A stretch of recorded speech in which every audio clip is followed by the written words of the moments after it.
ഇന്ന് നമ്മൾ നോക്കാൻ പോകുന്നത് 10ാം ക്ലാസ്സിലെ സോഷ്യൽ സയൻസ് ചാപ്റ്റർ 9 ഇന്ത്യൻ സാമൂഹിക വ്യവസ്ഥയെ അറിയാം. ഇന്ത്യൻ സാമൂഹിക വ്യവസ്ഥയെ അറിയാം എന്ന ചാപ്റ്റർ ആണ് നോക്കാൻ പോകുന്നത്. നമ്മൾ ക്ലാസ്സിലേക്ക് കടക്കാം. അപ്പൊ ഈ പാഠഭാഗം തുടങ്ങുമ്പോൾ തന്നെ രണ്ട് ചിത്രങ്ങൾ ഇവിടെ കൊടുത്തിട്ടുണ്ട്.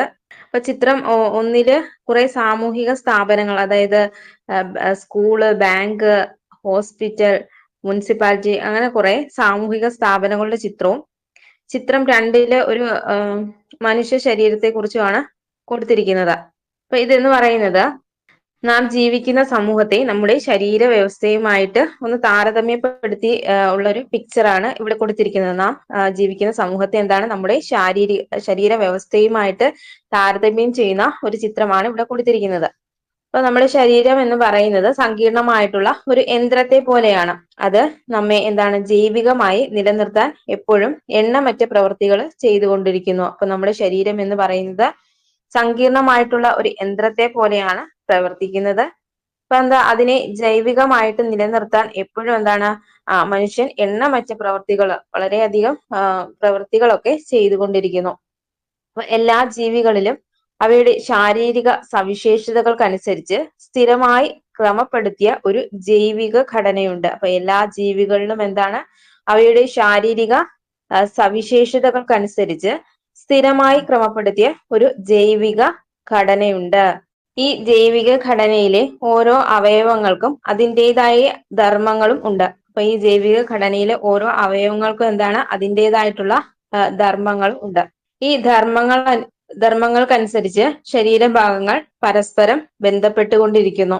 ജൈവിക ഘടനയിലെ വ്യത്യസ്ത ഭാഗങ്ങൾ തമ്മിലുള്ള പാരസ്പര്യം അനുസരിച്ച് ആ ഘടന സജീവമാകുന്നുണ്ട്. അപ്പൊ ഈ ജൈവിക ഘടനയിലെ വ്യത്യസ്ത ഭാഗങ്ങൾ തമ്മിലുള്ള പാരസ്പര്യം അനുസരിച്ച് എന്താണ്, ആ ഘടന സജീവമാകുന്നു. ഈ തലമാണ് ജൈവിക വ്യവസ്ഥ അഥവാ ഓർഗാനിക് സിസ്റ്റം എന്നറിയപ്പെടുന്നത്. അപ്പൊ നമ്മുടെ ശരീരം എന്ന് പറയുന്നത് ഒരു സങ്കീർണമായിട്ടുള്ള യന്ത്രത്തെ പോലെയാണ് പ്രവർത്തിക്കുന്നത്. അതെന്താണ്, നമ്മുടെ അത് ജൈവികമായി നിലനിർത്താൻ എന്താണ് എപ്പോഴും എണ്ണമറ്റ പ്രവർത്തികളൊക്കെ ചെയ്തുകൊണ്ടിരിക്കുന്നു. അപ്പൊ എല്ലാ ജീവികളിലും അവയുടെ ശാരീരിക സവിശേഷതകൾക്കനുസരിച്ച് സ്ഥിരമായി ക്രമപ്പെടുത്തിയ ഒരു ജൈവിക ഘടനയുണ്ട്, അതായത് ഓർഗാനിക് സ്ട്രക്ചർ ഉണ്ട്. അപ്പൊ ഈ ജൈവിക ഘടനയിലെ ഓരോ അവയവങ്ങൾക്കും എന്താണ്, അതിൻ്റെതായിട്ടുള്ള ധർമ്മങ്ങൾ പ്രകടമാക്കുന്നുണ്ട്. അപ്പൊ ഈ ധർമ്മങ്ങൾക്കനുസരിച്ച് ശരീരഭാഗങ്ങൾ പരസ്പരം ബന്ധപ്പെട്ടുകൊണ്ടിരിക്കുന്നു. അപ്പൊ ജൈവിക ഘടനയിലെ വ്യത്യസ്ത ഭാഗങ്ങൾ തമ്മിലുള്ള പാരസ്പര്യം അനുസരിച്ച് എന്താണ്, ആ ഘടന സജീവമാകുന്നു. അപ്പൊ ഈ തലമാണ് ജൈവിക വ്യവസ്ഥ അഥവാ ഓർഗാനിക് സിസ്റ്റം എന്ന് പറയുന്നത്. അപ്പൊ വിവിധ ഭാഗങ്ങളുടെ ചിട്ടയായ ക്രമീകരണമാണ് വ്യവസ്ഥ എന്ന പദം കൊണ്ട് ഉദ്ദേശിക്കുന്നത്. അപ്പൊ വിവിധ ഭാഗങ്ങളുടെ ചിട്ടയായ ക്രമീകരണമാണ് വ്യവസ്ഥ അഥവാ സിസ്റ്റം എന്ന പദം കൊണ്ട് ഉദ്ദേശിക്കുന്നത്. രക്തചംക്രമണ വ്യവസ്ഥ, ശ്വസന വ്യവസ്ഥ തുടങ്ങിയ ഓരോ ശരീര വ്യവസ്ഥയും പരസ്പര ബന്ധിതമായിട്ട് ഒരുമിച്ച് പ്രവർത്തിക്കുകയും ശാരീരിക പ്രവർത്തനങ്ങൾ സന്തുലിതമായി നിലനിർത്തുകയും ചെയ്യുന്നുണ്ട്. അപ്പൊ എന്താണ്, രക്തചംക്രമണ വ്യവസ്ഥ, ശ്വസന വ്യവസ്ഥ തുടങ്ങിയ ഓരോ ശരീര വ്യവസ്ഥയും എന്താണ്, പരസ്പര ബന്ധിതമായിട്ട് ഒരുമിച്ച് പ്രവർത്തിക്കുകയും ശാരീരിക പ്രവർത്തനങ്ങൾ സന്തുലിതമായി നിലനിർത്തുകയും ചെയ്യുന്നു. അപ്പൊ ഇത്തരം രീതിയിൽ സമൂഹത്തില് വ്യത്യസ്ത സാമൂഹിക സ്ഥാപനങ്ങളും ഘടകങ്ങളും ഒത്തൊരുമിച്ച് പ്രവർത്തിച്ച് സമൂഹത്തിന്റെ സ്ഥിരതയും വളർച്ചയും ക്രമവും നിലനിർത്തുന്നുണ്ട്. അപ്പൊ സമൂഹത്തിന്റെ വ്യത്യസ്ത സാമൂഹിക സ്ഥാപനങ്ങളും ഘടനകളും ഒത്തൊരുമിച്ച് പ്രവർത്തിച്ച് സമൂഹത്തിന്റെ സ്ഥിരതയും വളർച്ചയും ക്രമവും നിലനിർത്തുന്നുണ്ട്. സമൂഹത്തിന് സ്ഥിരതയും വളർച്ചയും ക്രമവും നിലനിർത്താൻ സമൂഹത്തിന്റെ വിവിധ ഘടകങ്ങൾ ഏകോപിച്ച് പ്രവർത്തിക്കുന്നുണ്ട്. സമൂഹത്തിന് ഒരു സ്ഥിരതയും വളർച്ചയും ക്രമവും നിലനിർത്താൻ സമൂഹത്തിന്റെ വിവിധ ഘടകങ്ങൾ ഏകോപിപ്പിച്ചുകൊണ്ട് പ്രവർത്തിക്കുന്നുണ്ട്. വിദ്യാഭ്യാസം, ഗതാഗതം, ആശയവിനിമയം, മാധ്യമങ്ങൾ, നിയമം, നീതിന്യായ വ്യവസ്ഥ, ആരോഗ്യ സുരക്ഷാ സംവിധാനങ്ങൾ, മത സാംസ്കാരിക സ്ഥാപനങ്ങൾ, സർക്കാർ തുടങ്ങിയ സമൂഹത്തിന്റെ ഓരോ ഘടകങ്ങളും പരസ്പര ആശ്രയത്തോടെയും യോജിച്ചും പ്രവർത്തിക്കുമ്പോഴാണ് ഒരു സാമൂഹിക വ്യവസ്ഥ രൂപപ്പെടുന്നത്. ഒരു സാമൂഹിക വ്യവസ്ഥ അഥവാ സോഷ്യൽ സിസ്റ്റം രൂപപ്പെടുന്നത് എങ്ങനെയാണെന്ന് ചോദിച്ചാല് വിദ്യാഭ്യാസം, ഗതാഗതം, ആശയവിനിമയം, പിന്നീട് എന്താണ്, മാധ്യമങ്ങൾ, നിയമം, നീതിന്യായ വ്യവസ്ഥ, ആരോഗ്യ സുരക്ഷാ സംവിധാനങ്ങൾ, മത സാംസ്കാരിക സ്ഥാപനങ്ങൾ, സർക്കാർ തുടങ്ങിയ സമൂഹത്തിന്റെ ഓരോ ഘടകങ്ങളും എന്താണ് പരസ്പര ആശ്രയത്തോടെയും യോജിച്ചും പ്രവർത്തിക്കുമ്പോഴാണ് ഒരു സാമൂഹിക വ്യവസ്ഥ അഥവാ സോഷ്യൽ സിസ്റ്റം എന്ന് പറയുന്നത്. സോഷ്യൽ സിസ്റ്റം രൂപപ്പെടുന്നത്. സമൂഹത്തെ ഒരു ജീവവ്യവസ്ഥയുമായി താരതമ്യം ചെയ്ത സാമൂഹിക ശാസ്ത്രജ്ഞനാണ് ഹെർബർട്ട് സ്പെൻസർ എന്ന് പറയുന്നത്. അപ്പൊ സമൂഹത്തെ ഒരു ജീവവ്യവസ്ഥയുമായി താരതമ്യം ചെയ്ത സമൂഹ ശാസ്ത്രജ്ഞനാണ് ആരെന്ന് പറയുന്നത് ഹെർബർട്ട് സ്പെൻസർ എന്ന് പറയുന്നത്. അപ്പൊ മനുഷ്യ ശരീര വ്യവസ്ഥയും സാമൂഹിക വ്യവസ്ഥയും തമ്മിലുള്ള സാമ്യം അവതരിപ്പിച്ചുകൊണ്ട് സമൂഹം ഒരു സാമൂഹിക ജീവിയാണ്, സോഷ്യൽ ഓർഗാനിസം എന്ന ആശയമാണ് ഈ ഹെർബർട്ട് സ്പെൻസർ എന്ന വ്യക്തി മുന്നോട്ട് വെച്ചത്. അപ്പോഴ് സമൂഹത്തെ ഒരു ജീവ വ്യവസ്ഥയുമായി താരതമ്യം ചെയ്ത സമൂഹത്തെ ഒരു ജീവ വ്യവസ്ഥയുമായിട്ട് താരതമ്യം ചെയ്ത സമൂഹ ശാസ്ത്രജ്ഞനാണ് ആരെന്ന് പറയുന്നത് ഹെർബർട്ട് സ്പെൻസർ എന്ന് പറയുന്നത്. സമൂഹത്തെ ഒരു ജീവ വ്യവസ്ഥയുമായിട്ട് താരതമ്യം ചെയ്ത സമൂഹ ശാസ്ത്രജ്ഞനാണ് ഹെർബർട്ട് സ്പെൻസർ എന്ന് പറയുന്നത്. അപ്പൊ അദ്ദേഹത്തിന്റെ ആശയം എന്ന് പറയുന്നത് മനുഷ്യ ശരീര വ്യവസ്ഥയും സാമൂഹിക വ്യവസ്ഥയും തമ്മിലുള്ള സാമ്യം അവതരിപ്പിച്ചുകൊണ്ട് സമൂഹം എന്താണ് ഒരു സാമൂഹിക ജീവിയാണ് എന്ന ആശയമാണ് അദ്ദേഹം മുന്നോട്ട് വെച്ചത്. മനുഷ്യ ശരീര വ്യവസ്ഥയും സാമൂഹിക വ്യവസ്ഥയും തമ്മിലുള്ള സാമ്യം അവതരിപ്പിച്ചുകൊണ്ട് സമൂഹം എന്താണ് ഒരു സാമൂഹിക ജീവിയാണ്, സോഷ്യൽ ഓർഗാനിസം ആണ് എന്ന ആശയം മുന്നോട്ട് വെച്ച വ്യക്തിയാണ് ആരെന്ന് പറയുന്നത് ഹെർബർട്ട് സ്പെൻസർ എന്ന് പറയുന്നത്. മനുഷ്യ ശരീരത്തിൽ അവയവങ്ങൾ പരസ്പര ബന്ധിതവും പൂരകവുമായിട്ടാണ് പ്രവർത്തിക്കുന്നത്. അപ്പൊ നമ്മുടെ മനുഷ്യ ശരീരത്തിൽ അവയവങ്ങൾ എങ്ങനെയാണ് പരസ്പര ബന്ധിതമായിട്ടും പൂരകവുമായിട്ടാണ് പ്രവർത്തിക്കുന്നത്. അതുപോലെ തന്നെ സമൂഹത്തിന്റെ വിവിധ ഘടകങ്ങളായ കുടുംബം, വിദ്യാഭ്യാസം, സാമ്പത്തികം, മതം, സർക്കാർ തുടങ്ങിയ സാമൂഹിക സ്ഥാപനങ്ങളെല്ലാം സമൂഹത്തിന്റെ സ്ഥിരതയും വളർച്ചയും ക്രമവും നിലനിർത്താൻ എങ്ങനെ പരസ്പര പൂരകമായിട്ട് പ്രവർത്തിക്കുന്നു എന്ന് മനസ്സിലാക്കാൻ ഹെർബർട്ട് സ്പെൻസറിന്റെ സങ്കല്പം നമ്മെ സഹായിക്കുന്നുണ്ട്. അപ്പൊ മനുഷ്യ ശരീരത്തിലെ അവയവങ്ങൾ എങ്ങനെയൊക്കെയാണ് പരസ്പര ബന്ധിതവും പൂരകവുമായിട്ടാണ് പ്രവർത്തിക്കുന്നത്. അതുപോലെ തന്നെയാണ് സമൂഹത്തിന്റെ വിവിധ ഘടകങ്ങളായിട്ടുള്ള കുടുംബം, വിദ്യാഭ്യാസം, സാമ്പത്തികം, മതം, സർക്കാർ തുടങ്ങിയ സാമൂഹിക സ്ഥാപനങ്ങളെല്ലാം സമൂഹത്തിന്റെ സ്ഥിരതയും വളർച്ചയും ക്രമവും നിലനിർത്താൻ എങ്ങനെ പരസ്പര പൂരകമായിട്ട് പ്രവർത്തിക്കുന്നുവെന്ന് മനസ്സിലാക്കാൻ ഈ ഹെർബർട്ട് സ്പെൻസറിന്റെ സങ്കല്പം നമ്മെ സഹായിക്കുന്നുണ്ട്. ഇപ്പൊ ഓരോ സാമൂഹിക സ്ഥാപനങ്ങളും വിവിധ ഘടകങ്ങളും അവയുടേതായിട്ടുള്ള പ്രധാനപ്പെട്ട ധർമ്മങ്ങളുണ്ട്. ഓരോ സാമൂഹിക സ്ഥാപനങ്ങൾക്കും വിവിധ ഘടകങ്ങൾക്കും എന്താണ് അവയുടേതായിട്ടുള്ള പ്രധാനപ്പെട്ട ധർമ്മങ്ങളുണ്ട്. അപ്പൊ അവയൊക്കെ പരസ്പര ബന്ധിതവും പൂരകവുമായിട്ടാണ് പ്രവർത്തിക്കുന്നത്. ഈ സാമൂഹിക നിലനിൽപ്പിനായിട്ട് പരസ്പര പൂരകമായി പ്രവർത്തിക്കുന്ന വിവിധ സാമൂഹിക സ്ഥാപനങ്ങൾ ചേർന്നാണ് സമൂഹം അഥവാ സൊസൈറ്റി എന്ന് പറയുന്നത്. സാമൂഹിക നിലനിൽപ്പിനായി പരസ്പര പൂരകമായി പ്രവർത്തിക്കുന്ന വിവിധ സാമൂഹിക സ്ഥാപനങ്ങൾ ചേർന്നതാണ് എന്ന് പറയുന്നത് സമൂഹം അഥവാ സൊസൈറ്റി എന്ന് പറയുന്നത്. സമൂഹത്തിലെ വ്യക്തികളും സംഘങ്ങളുടെയും പെരുമാറ്റത്തെയും പ്രവർത്തനങ്ങളെയും നിയന്ത്രിക്കുന്നത് സാമൂഹിക സ്ഥാപനങ്ങളാണ്. അപ്പൊ എന്താണ് ഒരു സമൂഹത്തിലെ വ്യക്തിയുടെയും സംഘങ്ങളുടെയും പെരുമാറ്റത്തെയും പ്രവർത്തനങ്ങളെയൊക്കെ നിയന്ത്രിക്കുന്നത് അവിടുത്തെ സാമൂഹിക സ്ഥാപനങ്ങളാണ്. വിവിധ സാമൂഹിക സ്ഥാപനങ്ങളെ പരസ്പരം ബന്ധിപ്പിച്ചുകൊണ്ട് സമൂഹത്തിലെ ബന്ധങ്ങൾക്കും ഇടപെടലുകൾക്കും ക്രമം ഉണ്ടാക്കുന്ന വ്യവസ്ഥയാണ് സാമൂഹിക വ്യവസ്ഥ അഥവാ സോഷ്യൽ സിസ്റ്റം എന്ന് പറയുന്നത്. എന്താണ് ഒരു സമൂഹം അഥവാ സൊസൈറ്റി എന്ന് പറയുന്നത്? സാമൂഹിക നിലനിൽപ്പിനായിട്ട് പരസ്പര പൂരകമായി പ്രവർത്തിക്കുന്ന വിവിധ സാമൂഹിക സ്ഥാപനങ്ങൾ ചേർന്നിട്ട് സമൂഹം ഉണ്ടാകുന്നു. അപ്പൊ ആ സമൂഹത്തിലെ വ്യക്തികളുടെയും സംഘങ്ങളുടെയും പെരുമാറ്റത്തെയും പ്രവർത്തനത്തെയും നിയന്ത്രിക്കുന്നത് ഏതാണെന്ന് വെച്ചാൽ സാമൂഹിക സ്ഥാപനങ്ങളാണ്. വിവിധ സാമൂഹിക സ്ഥാപനങ്ങളെ പരസ്പരം ബന്ധിപ്പിച്ചുകൊണ്ട് സമൂഹത്തിലെ ബന്ധങ്ങൾക്കും ഇടപെടലുകൾക്കും ക്രമം ഉണ്ടാക്കുന്ന വ്യവസ്ഥയാണ് സാമൂഹിക വ്യവസ്ഥ അഥവാ സോഷ്യൽ സിസ്റ്റം എന്ന് പറയുന്നത്. അപ്പൊ ഈ സാമൂഹിക പാരസ്പര്യങ്ങളുടെ ചിട്ടയായ ക്രമീകരണമായിട്ട് സാമൂഹിക വ്യവസ്ഥയെ കാണാവുന്നതാണ്. സാമൂഹിക പാരസ്പര്യങ്ങളുടെ ചിട്ടയായ ക്രമീകരണമായിട്ട് സാമൂഹിക വ്യവസ്ഥയെ നമുക്ക് കാണാൻ സാധിക്കുന്നതാണ്. അപ്പൊ എന്താണ് ഒരു സമൂഹം എന്ന് പറയുന്നത്? സാമൂഹിക നിലനിൽപ്പിനായിട്ട് പരസ്പര പൂരകമായി പ്രവർത്തിക്കുന്ന വിവിധ സാമൂഹിക സ്ഥാപനങ്ങൾ ചേർന്നതാണ് സമൂഹം എന്ന് പറയുന്നത്.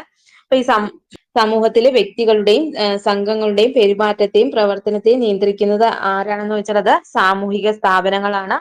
അപ്പൊ വിവിധ സാമൂഹിക സ്ഥാപനങ്ങളെ പരസ്പരം ബന്ധിപ്പിച്ച് സമൂഹത്തിലെ ബന്ധങ്ങൾക്കും ഇടപെടലുകൾക്കും ക്രമം ഉണ്ടാക്കുന്ന വ്യവസ്ഥയാണ് സാമൂഹിക വ്യവസ്ഥ അഥവാ സോഷ്യൽ സിസ്റ്റം എന്ന് പറയുന്നത്.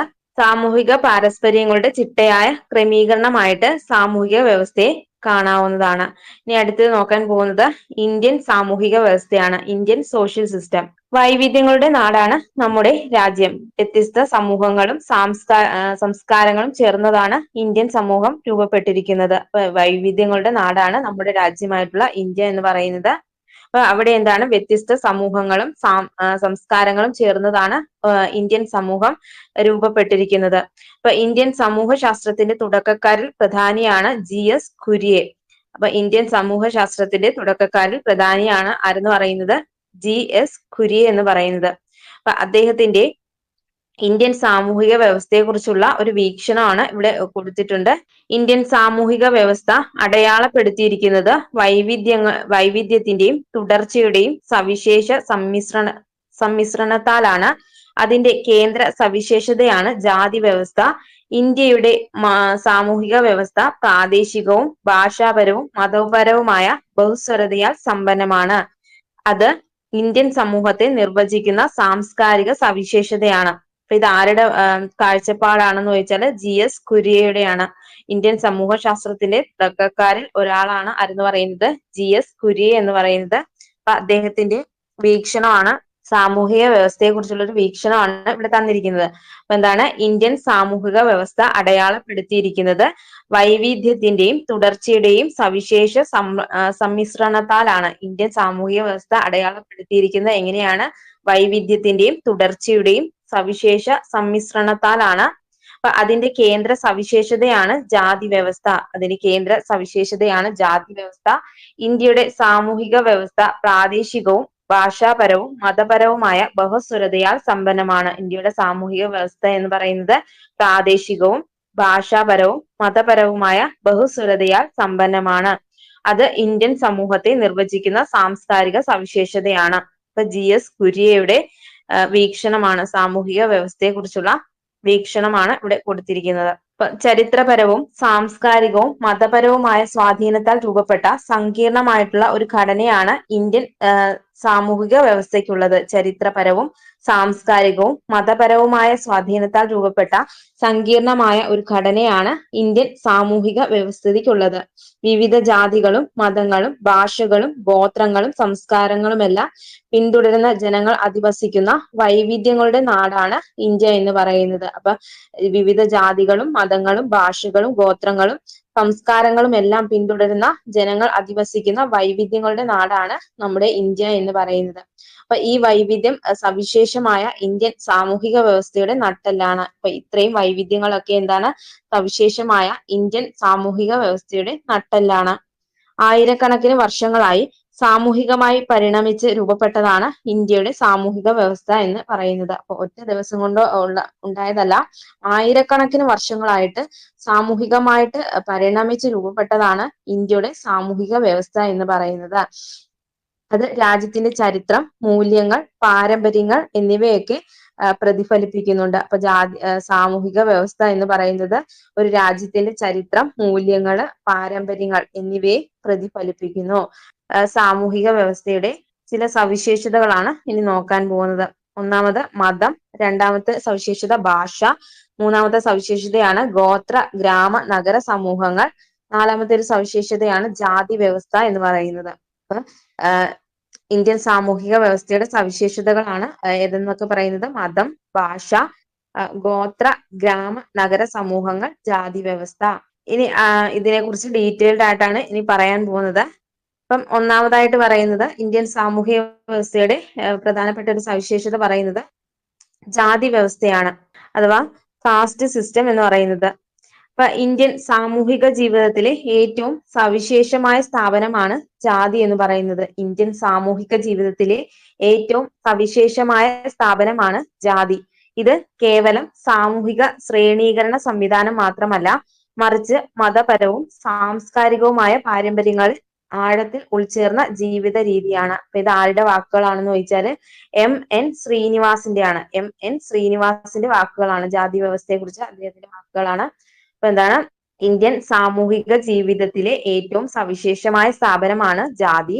ഇത് കേവലം സാമൂഹിക ശ്രേണീകരണ സംവിധാനം മാത്രമല്ല, മറിച്ച് എന്താണ് മതപരവും സാംസ്കാരികവുമായ പാരമ്പര്യങ്ങളിൽ ആഴത്തിൽ ഉൾച്ചേർന്ന ജീവിത രീതിയാണ്. അപ്പൊ ഇത് M.N. ശ്രീനിവാസിന്റെ കാഴ്ചപ്പാടാണ്.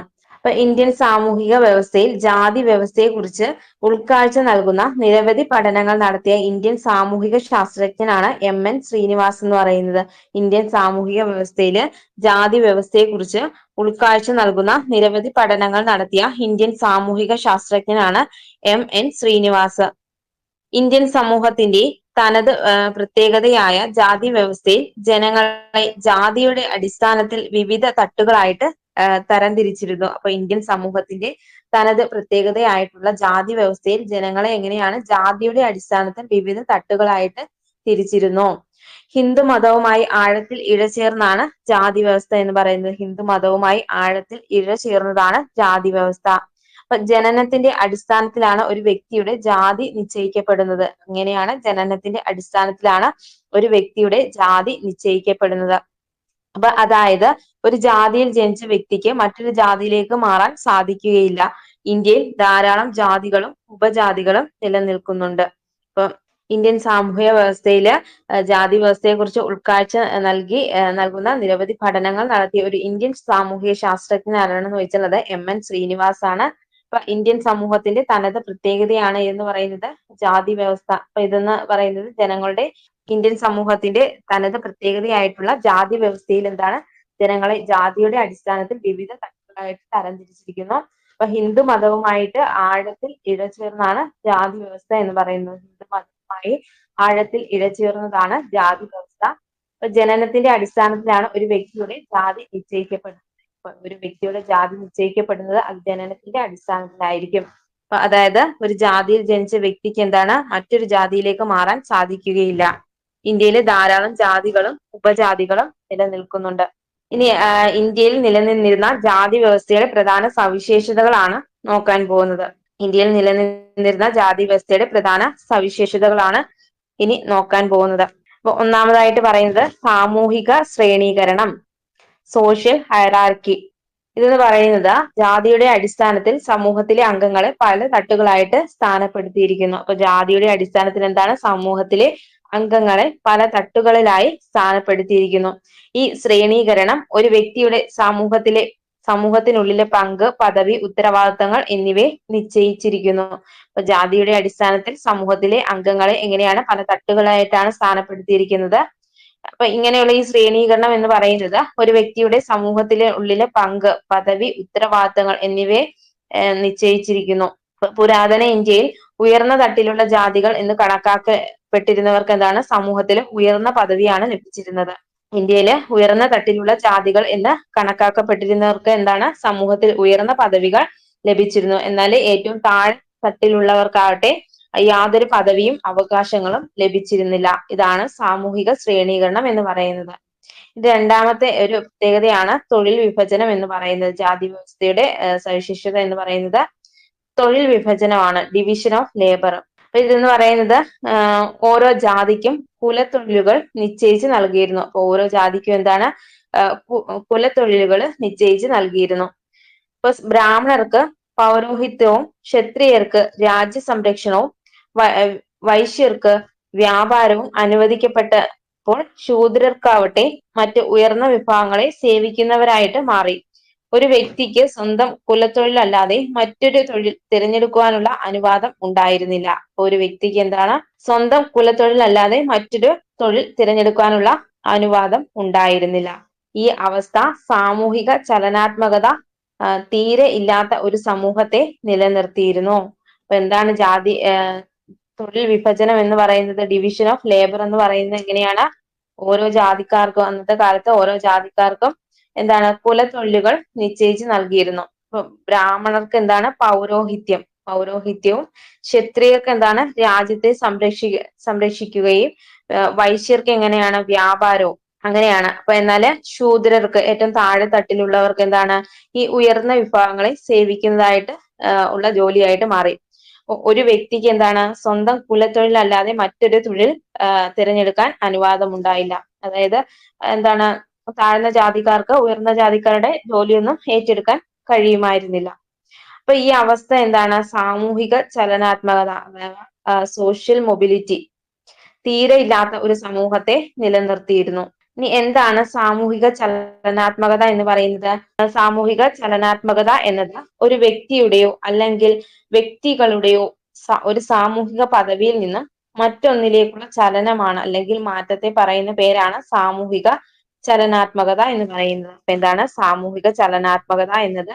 ഒരു വ്യക്തിയുടെയോ അല്ലെങ്കിൽ വ്യക്തികളുടെയോ ഒരു സാമൂഹിക പദവിയിൽ നിന്ന് മറ്റൊന്നിലേക്കുള്ള ചലനമാണ് അല്ലെങ്കിൽ മാറ്റമാണ്. അപ്പൊ ജോലി സംബന്ധമായിട്ട് ഒരു വ്യക്തിക്ക് ലഭിക്കുന്ന സ്ഥാനക്കയറ്റം സാമൂഹിക ചലനാത്മകതയ്ക്ക് ഉദാഹരണമാണ്. ജോലി സംബന്ധമായിട്ട് ഒരു വ്യക്തിക്ക് ലഭിക്കുന്ന സ്ഥാനക്കയറ്റം സാമൂഹിക ചലനാത്മകതയ്ക്ക് ഉദാഹരണമാണ്. ഇനി ഒരു മൂന്നാമത്തെ സവിശേഷതയാണ് പറയുന്നത് സാമൂഹിക നിയന്ത്രണവും ക്രമവും. സാമൂഹിക നിയന്ത്രണവും ക്രമവും, സോഷ്യൽ കൺട്രോൾ ആൻഡ് ഓർഡർ. പുരാതന ഇന്ത്യയില് ജാതി വ്യവസ്ഥ സാമൂഹിക നിയന്ത്രണത്തിലുള്ള ഒരു സംവിധാനമായിട്ടാണ് പ്രവർത്തിച്ചിരുന്നത്. പുരാതന ഇന്ത്യയിൽ എന്താണ് ജാതി വ്യവസ്ഥ സാമൂഹിക നിയന്ത്രണത്തിനുള്ള ഒരു സംവിധാനമായിട്ടാണ് പ്രവർത്തിച്ചിരുന്നത്. അപ്പൊ ഓരോ ജാതിയിലെ അംഗങ്ങൾ തങ്ങളുടെ ജാതി അടിസ്ഥാനമാക്കിയുള്ള വഴക്കങ്ങളും കടമകളും നിർബന്ധമായിട്ടും നിർവഹിക്കേണ്ടിയിരുന്നു. ഓരോ ജാതിയിലെ അംഗങ്ങൾ എന്താണ് തങ്ങളുടെ ജാതി അടിസ്ഥാനമാക്കിയുള്ള വഴക്കങ്ങളും കടമകളും നിർബന്ധപൂർവം നിർവഹിക്കേണ്ടിയിരുന്നു. ജാതി സമ്പ്രദായത്തിന്റെ അടിസ്ഥാനമായിരുന്നു ശുദ്ധി അശുദ്ധി എന്ന ധാരണ. അപ്പൊ ജാതി സമ്പ്രദായത്തിന്റെ അടിസ്ഥാനം എന്ന് പറയുന്നത് ശുദ്ധി അശുദ്ധി എന്ന ഒരു ധാരണയാണ്. ഇത് ജാതി വ്യത്യാസങ്ങൾ കർശനമായി നിലനിർത്തുന്നതിന് കാരണമായി. ഇപ്പൊ താഴ്ന്ന ജാതി എന്ന് കണക്കാക്കപ്പെടുന്നവർക്ക് ഉയർന്ന ജാതിയായി കണക്കാക്കപ്പെട്ടവരിൽ നിന്ന് നിശ്ചിത സാമൂഹിക അകലം സോഷ്യൽ ഡിസ്റ്റൻസ് പാലിക്കണമായിരുന്നു. അപ്പൊ താഴ്ന്ന ജാതി എന്ന് കണക്കാക്കപ്പെടുന്നവർക്ക് എന്താണ് ഉയർന്ന ജാതിക്കാരുമായിട്ട് എന്താണ് ഒരു നിശ്ചിത സാമൂഹിക അകലം പാലിക്കണമായിരുന്നു. തൊട്ടുകൂടായ്മ എന്ന അനാചാരം അന്ന് നിലനിന്നിരുന്നു. തൊട്ടുകൂടായ്മ അഥവാ അൺടച്ചബിലിറ്റി എന്ന അനാചാരം അന്ന് നിലനിന്നിരുന്നു. അപ്പൊ എല്ലാ ജാതിയിൽപ്പെട്ടവർക്ക് ഒരുമിച്ചിരുന്ന് ഭക്ഷണം കഴിക്കാൻ പോലും അവകാശം ഉണ്ടായിരുന്നില്ല. പൗരാവകാശ സംരക്ഷണ നിയമം 1955 പ്രകാരം ഇന്ത്യയിൽ തൊട്ടുകൂടായ്മ എന്ന സാമൂഹിക തിന്മ പ്രവർത്തിക്കുന്നതും പ്രചരിപ്പിക്കുന്നതും നിരോധിച്ചിട്ടുണ്ട്. അപ്പം പൗരാവകാശ സംരക്ഷണ നിയമം 1955 പ്രകാരം എന്താണ് ഇന്ത്യയില് തൊട്ടുകൂടായ്മ എന്ന സാമൂഹിക തിന്മ പ്രവർത്തിക്കുന്നതും പ്രചരിപ്പിക്കുന്നതും നിരോധിച്ചിട്ടുണ്ട്. അപ്പൊ സാമൂഹിക നിയന്ത്രണവും ക്രമവും എന്നതുകൊണ്ട് ഉദ്ദേശിക്കുന്നത് എന്താണ് പുരാതന ഇന്ത്യയിൽ എന്താണ് ജാതി വ്യവസ്ഥ സാമൂഹിക നിയന്ത്രണത്തിനുള്ള ഒരു സംവിധാനമായിട്ടാണ് പ്രവർത്തിച്ചിരുന്നത്. ഇപ്പൊ ഓരോ ജാതിയിലും എന്താണ് അംഗങ്ങൾ തങ്ങളുടെ ജാതി അടിസ്ഥാനമാക്കിയിട്ടുള്ള വഴക്കങ്ങളും കടമകളും ഒക്കെ നിർബന്ധപൂർവം നിർവഹിക്കേണ്ടിയിരുന്നു. അപ്പൊ ജാതി സമ്പ്രദായത്തിന്റെ അടിസ്ഥാനം എന്ന് പറയുന്നത് ശുദ്ധി അശുദ്ധി എന്ന ധാരണയുണ്ടായിരുന്നു. അന്നത്തെ കാലത്ത് ജാതി സമ്പ്രദായത്തിന്റെ അടിസ്ഥാനമായിരുന്നു എന്ന് പറയുന്നത് ശുദ്ധിയും ശുദ്ധിയും. അപ്പൊ ഇതെന്ന് പറയുന്നത് എന്താണ് താഴ്ന്ന ജാതി എന്ന് കണക്കാക്കപ്പെടുന്നവർക്ക് എന്താണ് ഉയർന്ന ജാതിയായിട്ട് കണക്കാക്കപ്പെടുന്നവരിൽ നിന്ന് ഒരു നിശ്ചിത സാമൂഹിക അകലം പാലിക്കണമായിരുന്നു. അപ്പൊ അന്നത്തെ കാലത്ത് നിലനിന്നതായിരുന്നു എന്ന് പറയുന്നത് തൊട്ടുകൂടായ്മ എന്ന അനാചാരം എന്ന് പറയുന്നത്. തൊട്ടുകൂടായ്മ അഥവാ അൺടച്ചബിലിറ്റി എന്ന അനാചാരം അന്നത്തെ കാലത്ത് നിലനിന്നിരുന്നു. അപ്പൊ എല്ലാ ജാതിയിൽപ്പെട്ടവർക്കും എന്താണ് ഒരുമിച്ചിരുന്ന് ഭക്ഷണം കഴിക്കാൻ പോലുമുള്ള അവകാശങ്ങളൊന്നും ഉണ്ടായിരുന്നില്ല. അപ്പൊ ഇത്തരത്തിലുള്ള തൊട്ടുകൂടായ്മയെ നിരോധിച്ചിട്ടുള്ള ഒരു 1955 അതായത് പൗരാവകാശ സംരക്ഷണ നിയമം. ഇത്തരം തൊട്ടുകൂടായ്മയൊക്കെ നിരോധിച്ചത് ഏതെന്ന് പറയുന്നത് പൗരാവകാശ സംരക്ഷണ നിയമം 1955 പ്രകാരം എന്താണ് ഇന്ത്യയില് തൊട്ടുകൂടായ്മ എന്ന സാമൂഹിക തിന്മ പ്രവർത്തിക്കുന്നതും പ്രചരിക്കുന്നതും ഒക്കെ നിരോധിച്ചിട്ടുണ്ട്. എന്താണ് പൗരാവകാശ സംരക്ഷണ നിയമം 1955 എന്ന് പറയുന്നത്? തൊട്ടുകൂടായ്മ പ്രവർത്തിക്കുന്നതും പ്രചരിപ്പിക്കുന്നതും തടയാൻ വേണ്ടി 1955 ഇന്ത്യൻ പാർലമെന്റ് പാസാക്കിയ നിയമമാണ് ഏതെന്ന് പറയുന്നത് പൗരാവകാശ സംരക്ഷണ നിയമം എന്ന് പറയുന്നത്. ഇതാണ് തൊട്ടുകൂടായ്മ പ്രവർത്തിക്കുന്നതും പ്രചരിപ്പിക്കുന്നതും തടയാൻ വേണ്ടി 1955 ഇന്ത്യൻ പാർലമെന്റ് പാസാക്കിയ നിയമമാണ് പൗരാവകാശ സംരക്ഷണ നിയമം 1955 എന്ന് പറയുന്നത്. ഇപ്പൊ ഈ 1955 പാസ്സാക്കപ്പെടുമ്പോൾ തൊട്ടുകൂടായ്മ നിയമം 1955 ആക്ട് എന്നതായിരുന്നു. അപ്പൊ എന്താണ് 1955 പാസ്സാക്കുമ്പോൾ തൊട്ടുകൂടായ്മ നിയമം 1955 ആക്ട് എന്നതായിരുന്നു. അതായത് 1955 പാസ്സാക്കുമ്പോൾ തൊട്ടുകൂടായ്മ കുറ്റകൃത്യങ്ങൾ നിയമം, അതായത് കുറ്റകൃത്യങ്ങൾ നിയമം എന്ന് പറയുന്നത് 1955 അൺടച്ചബിലിറ്റി ഒഫൻസ് ആക്ട് 55 എന്നതായിരുന്നു ഈ നിയമത്തിന്റെ പേരെന്ന് പറയുന്നത്. 1976 ഭേദഗതിയിലൂടെയാണ് ഇതിനെ പൗരാവകാശ സംരക്ഷണ നിയമം എന്ന് പുനർനാമകരണം ചെയ്യുന്നത്. 1976 ഭേദഗതിയിലൂടെയാണ് ഇതിനെ പൗരാവകാശ സംരക്ഷണ നിയമം എന്ന് പുനർനാമകരണം ചെയ്തത്. ഇനി അടുത്തൊരു പ്രത്യേകതയാണ് വിവാഹത്തിലെ നിയന്ത്രണങ്ങൾ. ജാതി വ്യവസ്ഥ സ്വഗണ വിവാഹത്തെ എൻഡോഗമി, അതായത് എൻഡോഗമിയെ പ്രോത്സാഹിപ്പിച്ചിരുന്നു. സ്വന്തം ജാതിയിൽ നിന്നുള്ള വിവാഹമാണ് സ്വഗണ വിവാഹം എന്ന് പറയുന്നത്. അപ്പൊ സ്വഗണ വിവാഹം എന്ന് പറയുന്നത് എന്താണ്? സ്വന്തം ജാതിയിൽ നിന്നുള്ള വിവാഹത്തെയാണ് സ്വഗണ വിവാഹം എന്ന് പറയുന്നത്. അപ്പൊ അന്യഗണ വിഭാഗം അഥവാ എക്സോഗമി എന്ന് പറയുന്നത് എന്താണ്? ഇത് ചെയ്യുന്ന വ്യക്തികളെ ജാതിയിൽ നിന്നും പുറത്താക്കുന്ന രീതിയും തുടർന്നു വന്നിരുന്നു. മറ്റു ജാതികളുമായിട്ട് ഇടകലരാതെ ഓരോ ജാതിയും അവരവരുടെ അതിർവരമ്പുകൾ നിലനിർത്തുന്നതിന് വേണ്ടിയായിരുന്നു സ്വഗണ വിവാഹ സമ്പ്രദായം പിന്തുടർന്നിരുന്നത്. വിവാഹത്തിലെ നിയന്ത്രണങ്ങൾ എന്ന് പറയുന്നത് ജാതി വ്യവസ്ഥ എന്താണ്? സ്വഗണ വിവാഹത്തെ അഥവാ എൻഡോഗമിയെയാണ് പ്രോത്സാഹിപ്പിച്ചിരുന്നത്. ഇതെന്ന് പറയുന്നത് സ്വന്തം ജാതിയിൽ നിന്നുള്ള വിവാഹത്തെ പറയപ്പെടുന്ന പേരാണ് സ്വഗണ വിവാഹം എന്ന് പറയുന്നത്. സ്വന്തം ജാതിയിൽ നിന്നുള്ള വിവാഹത്തെ അറിയപ്പെടുന്ന പേരാണ് സ്വഗണ വിവാഹം എന്ന് പറയുന്നത്. അപ്പൊ ഇവർക്ക് എന്താണ്? അന്യഗണ വിഭാഗം ചെയ്യുന്ന വ്യക്തികളെ ജാതിയിൽ നിന്നും പുറത്താക്കുന്ന രീതിയും തുടർന്നു വന്നിരുന്നു.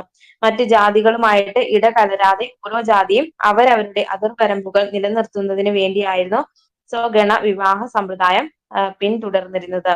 അഞ്ചാമത്തെ ഒരു സവിശേഷത പറയുന്നത് അസമത്വവും അരികുവൽക്കരണവുമാണ്. ജാതി വ്യവസ്ഥ സാമൂഹിക ഘടനയുടെ അടിസ്ഥാനമായി പ്രവർത്തിച്ചിരുന്നു. ജാതി വ്യവസ്ഥ സാമൂഹിക ഘടനയുടെ അടിസ്ഥാനമായിട്ടാണ് പ്രവർത്തിച്ചിരുന്നുവെങ്കിലും അതെന്താണ്? സമൂഹത്തിൽ അസമത്വം വളർത്തിയിരുന്നു. ജാതി വ്യവസ്ഥ എന്ന് പറയുന്നത് സാമൂഹിക ഘടനയുടെ അടിസ്ഥാനമായിട്ട് പ്രവർത്തിച്ചിരുന്നുവെങ്കിലും ഇതെന്താണ്? സമൂഹത്തിൽ അസമത്വം വളർത്തിയിരുന്നു. പ്രത്യേകിച്ച് എന്താണ്? താഴ്ന്ന ജാതി എന്ന് കണക്കാക്കപ്പെടുന്ന ജനവിഭാഗങ്ങൾക്ക് വിദ്യാഭ്യാസം, ഭൂമി, വിഭവങ്ങൾ എന്നിവയ്ക്കുള്ള പ്രാപ്യത നിഷേധിക്കുകയും അത് അരികുവൽക്കരണത്തിന് ആക്കം കൂട്ടുകയും ചെയ്തു. ഇപ്പൊ ജാതി വ്യവസ്ഥ എന്ന് പറയുന്നത് സാമൂഹിക ഘടനയുടെ അടിസ്ഥാനമായിട്ട് പ്രവർത്തിച്ചിരുന്നുവെങ്കിലും അത് എന്താണ്? സമൂഹത്തിലെ അസമത്വം വളർത്തിയിരുന്നു. അപ്പൊ താഴ്ന്ന ജാതിക്കാരെന്ന് കണക്കാക്കപ്പെടുന്ന ജനവിഭാഗങ്ങൾക്ക് എന്താണ്? വിദ്യാഭ്യാസം, ഭൂമി, വിഭവങ്ങൾ എന്നിവയിലുള്ള പ്രാപ്യതയൊക്കെ നിഷേധിക്കപ്പെട്ടിരുന്നു. ഇത് അരികുവൽക്കരണത്തിന് ആക്കം കൂട്ടുകയും ചെയ്തു. ജാതി വ്യവസ്ഥയിലെ അസമത്വങ്ങളെ ചോദ്യം ചെയ്യപ്പെടാനാകാത്തതായി കണക്കാക്കപ്പെട്ടിരുന്നു. ജാതി വ്യവസ്ഥയിലെ അസമത്വങ്ങളെ ചോദ്യം ചെയ്യപ്പെടാനാകാത്ത രീതിയിലായിട്ട് കണക്കാക്കപ്പെട്ടിരിക്കുന്നു.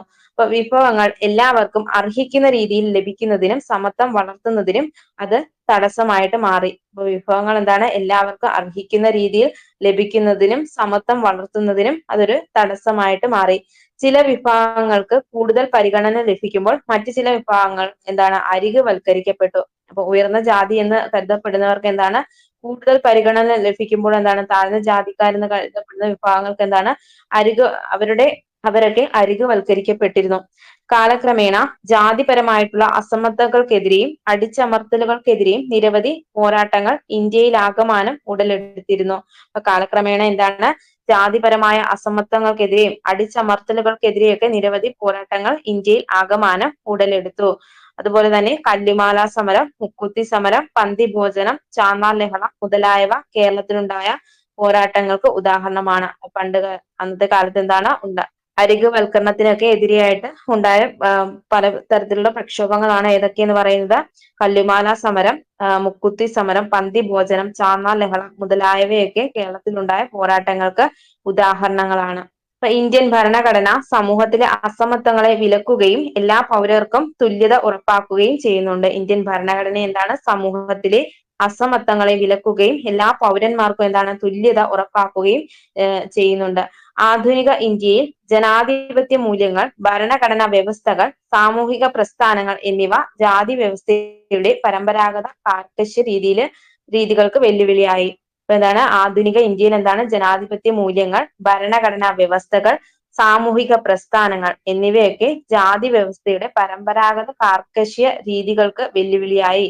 ഇത് സാമൂഹിക ചലനാത്മകതയെ സ്വാധീനിക്കുകയും ന്യായ സമൂഹം കെട്ടിപ്പടുക്കുന്നതിനും തുല്യത പ്രോത്സാഹിപ്പിച്ച് ജാതി വിവേചനം ഇല്ലായ്മ ചെയ്യുന്നതിനും വഴി തെളിക്കുകയും ചെയ്തു.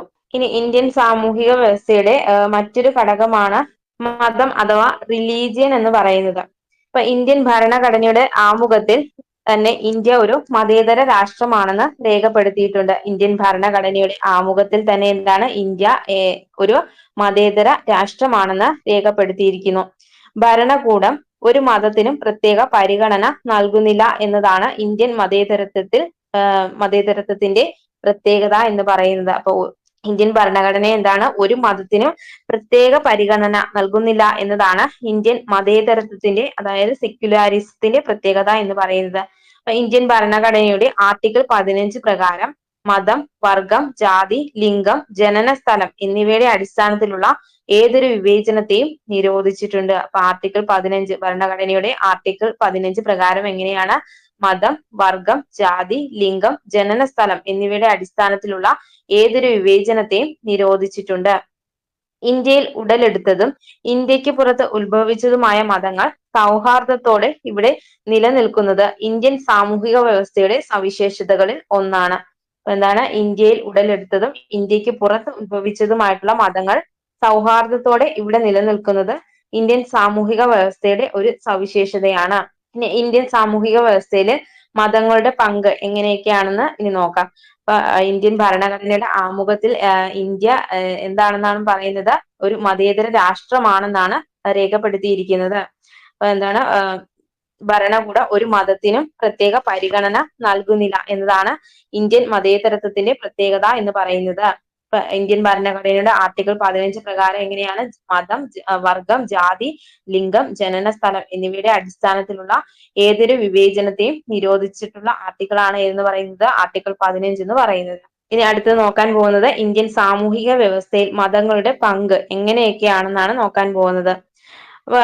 ഒന്നാമതായിട്ട് പറയുന്നത് സാമൂഹിക നിയന്ത്രണത്തിന്റെ ഉപാധി. സാമൂഹിക നിയന്ത്രണത്തിന്റെ ഉപാധി മതസൗഹാർദ്ദ സമ്മേളന നഗരിയിൽ പ്രദർശിപ്പിച്ചിരിക്കുന്ന കുറെ ബോർഡുകൾ ഇവിടെ കൊടുത്തിട്ടുണ്ട്. കുറെ വ്യക്തികളുടെ വാക്കുകളൊക്കെയാണ് ഇവിടെ കൊടുത്തിരിക്കുന്നത്. അപ്പൊ സത്യം മഹത്തരമാകുന്നു, സത്യസന്ധരായി ജീവിക്കുന്നത് അതിലും മഹത്തരമാകുന്നു. ഇത് ആരുടെ വാക്കുകളാണെന്ന് ചോദിച്ചാൽ ഗുരു ഗ്രന്ഥ സാഹിബിന്റെയാണ്. സത്യം മഹത്തരമാകുന്നു, സത്യസന്ധരായി ജീവിക്കുന്നത് അതിലും മഹത്തരമാകുന്നു. ഗുരു ഗ്രന്ഥ സാഹിബിന്റെ വാക്കുകളാണ്. പിന്നീട് നിന്നെ പോലെ തന്നെ നിന്റെ അയൽക്കാരനെ സ്നേഹിക്കുക. ഇത് എവിടെ കാണാൻ പറ്റും? ബൈബിളിലെ വചനങ്ങളാണ്. നിന്നെ പോലെ തന്നെ എന്താണ് നിന്റെ അയൽക്കാരനെ സ്നേഹിക്കുക, ബൈബിൾ. കർമ്മഫലത്തെ ആഗ്രഹിക്കാതെ കർമ്മം ചെയ്യുക. ഇത് പറഞ്ഞിരിക്കുന്നത് ഭഗവത്ഗീതയിലാണ്. കർമ്മഫലത്തെ ആഗ്രഹിക്കാതെ കർമ്മം ചെയ്യുക. അത് ഭഗവത്ഗീതയില് പറഞ്ഞിരിക്കുന്നതാണ്. പിന്നീട് സത്യത്തിലും ധർമ്മത്തിലും ഉറച്ചു നിൽക്കുന്നവർ ശുദ്ധരാകുന്നു. ഇത് ധർമ്മപദം, ബുദ്ധഗ്രന്ഥമായിട്ടുള്ള ധർമ്മപദത്തില് പറഞ്ഞിട്ടുള്ളതാണ്. സത്യത്തിലും ധർമ്മത്തിലും ഉറച്ചു നിൽക്കുന്നവർ ശുദ്ധരാകുന്നു. പിന്നീട് നിങ്ങളുടെ ജീവനെ നിങ്ങൾ സ്നേഹിക്കുന്നത് പോലെ മറ്റുള്ളവരുടെ ജീവനെയും നിങ്ങൾ സ്നേഹിക്കുക. നിങ്ങളുടെ ജീവനെ നിങ്ങൾ സ്നേഹിക്കുന്നത് പോലെ മറ്റുള്ളവരുടെ ജീവനെയും നിങ്ങൾ സ്നേഹിക്കുക. തത്വാർത്ഥ സൂത്രം ജൈന ഗ്രന്ഥം. തത്വാർത്ഥ സൂത്രം ജൈന ഗ്രന്ഥം. അടുത്തത് സത്യസന്ധരായിരിക്കുക, കാരണം സത്യം നീതിയിലേക്ക് നയിക്കുന്നു. ഇത് മുഹമ്മദ് നബി പറഞ്ഞതാണ്. സത്യസന്ധരായിരിക്കുക, കാരണം സത്യം നീതിയിലേക്ക് നയിക്കുന്നു. ഇപ്പൊ ഇന്ത്യയിലെ വിവിധ മതങ്ങൾ സമൂഹത്തിന് നൽകുന്ന മൂല്യങ്ങളെ കുറിച്ചുള്ള സൂചനകളാണ് ഇപ്പൊ ഈ ബോർഡിൽ പറഞ്ഞിരിക്കുന്നത്. അപ്പൊ ഓരോ മതവും മാനവിക മൂല്യങ്ങളായ സത്യസന്ധത, അനുതാപം, പരസ്പര ബഹുമാനം, പരസ്പര സ്നേഹം, കരുതൽ, സാമൂഹിക ഉത്തരവാദിത്തം, നീതിബോധം, ധാർമ്മികത എന്നിവ പഠിപ്പിക്കുകയും അതുവഴി സാമൂഹീകരണ പ്രക്രിയയെ സമ്പുഷ്ടമാക്കുകയും ചെയ്യുന്നുണ്ട്. അപ്പൊ ഓരോ മതവും എന്താണ് മാനവിക മൂല്യങ്ങളായ സത്യസന്ധത, അനുതാപം, പരസ്പര ബഹുമാനം, പരസ്പര സ്നേഹം, കരുതൽ, സാമൂഹിക ഉത്തരവാദിത്തം, നീതിബോധം, ധാർമ്മികത എന്നിവ പഠിപ്പിക്കുകയും അതുവഴി എന്താണ് സാമൂഹീകരണ പ്രക്രിയയെ സമ്പുഷ്ടമാക്കുകയും ചെയ്യുന്നുണ്ട്. അതിലൂടെ സമൂഹത്തിൽ സഹവർത്തിത്വവും ക്രമവും ഉറപ്പാക്കുന്നതിന് സ്വാധീനിക്കുന്നു. അതിലൂടെ എന്താണ് സമൂഹത്തിൽ സഹവർത്തിത്വവും ക്രമവും ഉറപ്പാക്കുന്നതിന് സാധിക്കുന്നുണ്ട്.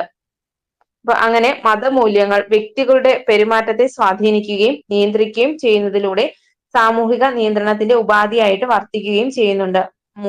മതമൂല്യങ്ങൾ വ്യക്തികളുടെ പെരുമാറ്റത്തെ സ്വാധീനിക്കുകയും നിയന്ത്രിക്കുകയും ചെയ്യുന്നതിലൂടെ എന്താണ് സാമൂഹിക നിയന്ത്രണത്തിന്റെ ഉപാധിയായിട്ട് വർത്തിക്കുന്നു. ഇനി രണ്ടാമതായിട്ട് പറയുന്നത് സാംസ്കാരിക വൈവിധ്യങ്ങളെ സമ്പുഷ്ടമാക്കുന്നുണ്ട്. മതം എന്ന് പറയുന്നത് രണ്ടാമത്തെ പ്രത്യേകത സാംസ്കാരിക വൈവിധ്യത്തെ സമ്പുഷ്ടമാക്കുന്നുണ്ട്. ഇപ്പൊ ഇന്ത്യയിലെ ചില പ്രധാന മതകേന്ദ്രങ്ങളുടെ ചിത്രകലകളും കൊത്തുപണികളും ഇവിടെ ഒരു ചിത്രത്തിൽ കൊടുത്തിട്ടുണ്ട്. അത് ബാന്ദ്രയിലെ മൗണ്ട് മേരി ചർച്ച്, ഒന്നാമതായിട്ട് കൊടുത്തിരിക്കുന്നത് ബാന്ദ്രയിലെ മൗണ്ട് മേരി ചർച്ച്. രണ്ടാമത് പഞ്ചാബിലെ മോസ്ക്, പഞ്ചാബിലെ മൂറിഷ് മോസ്ക്.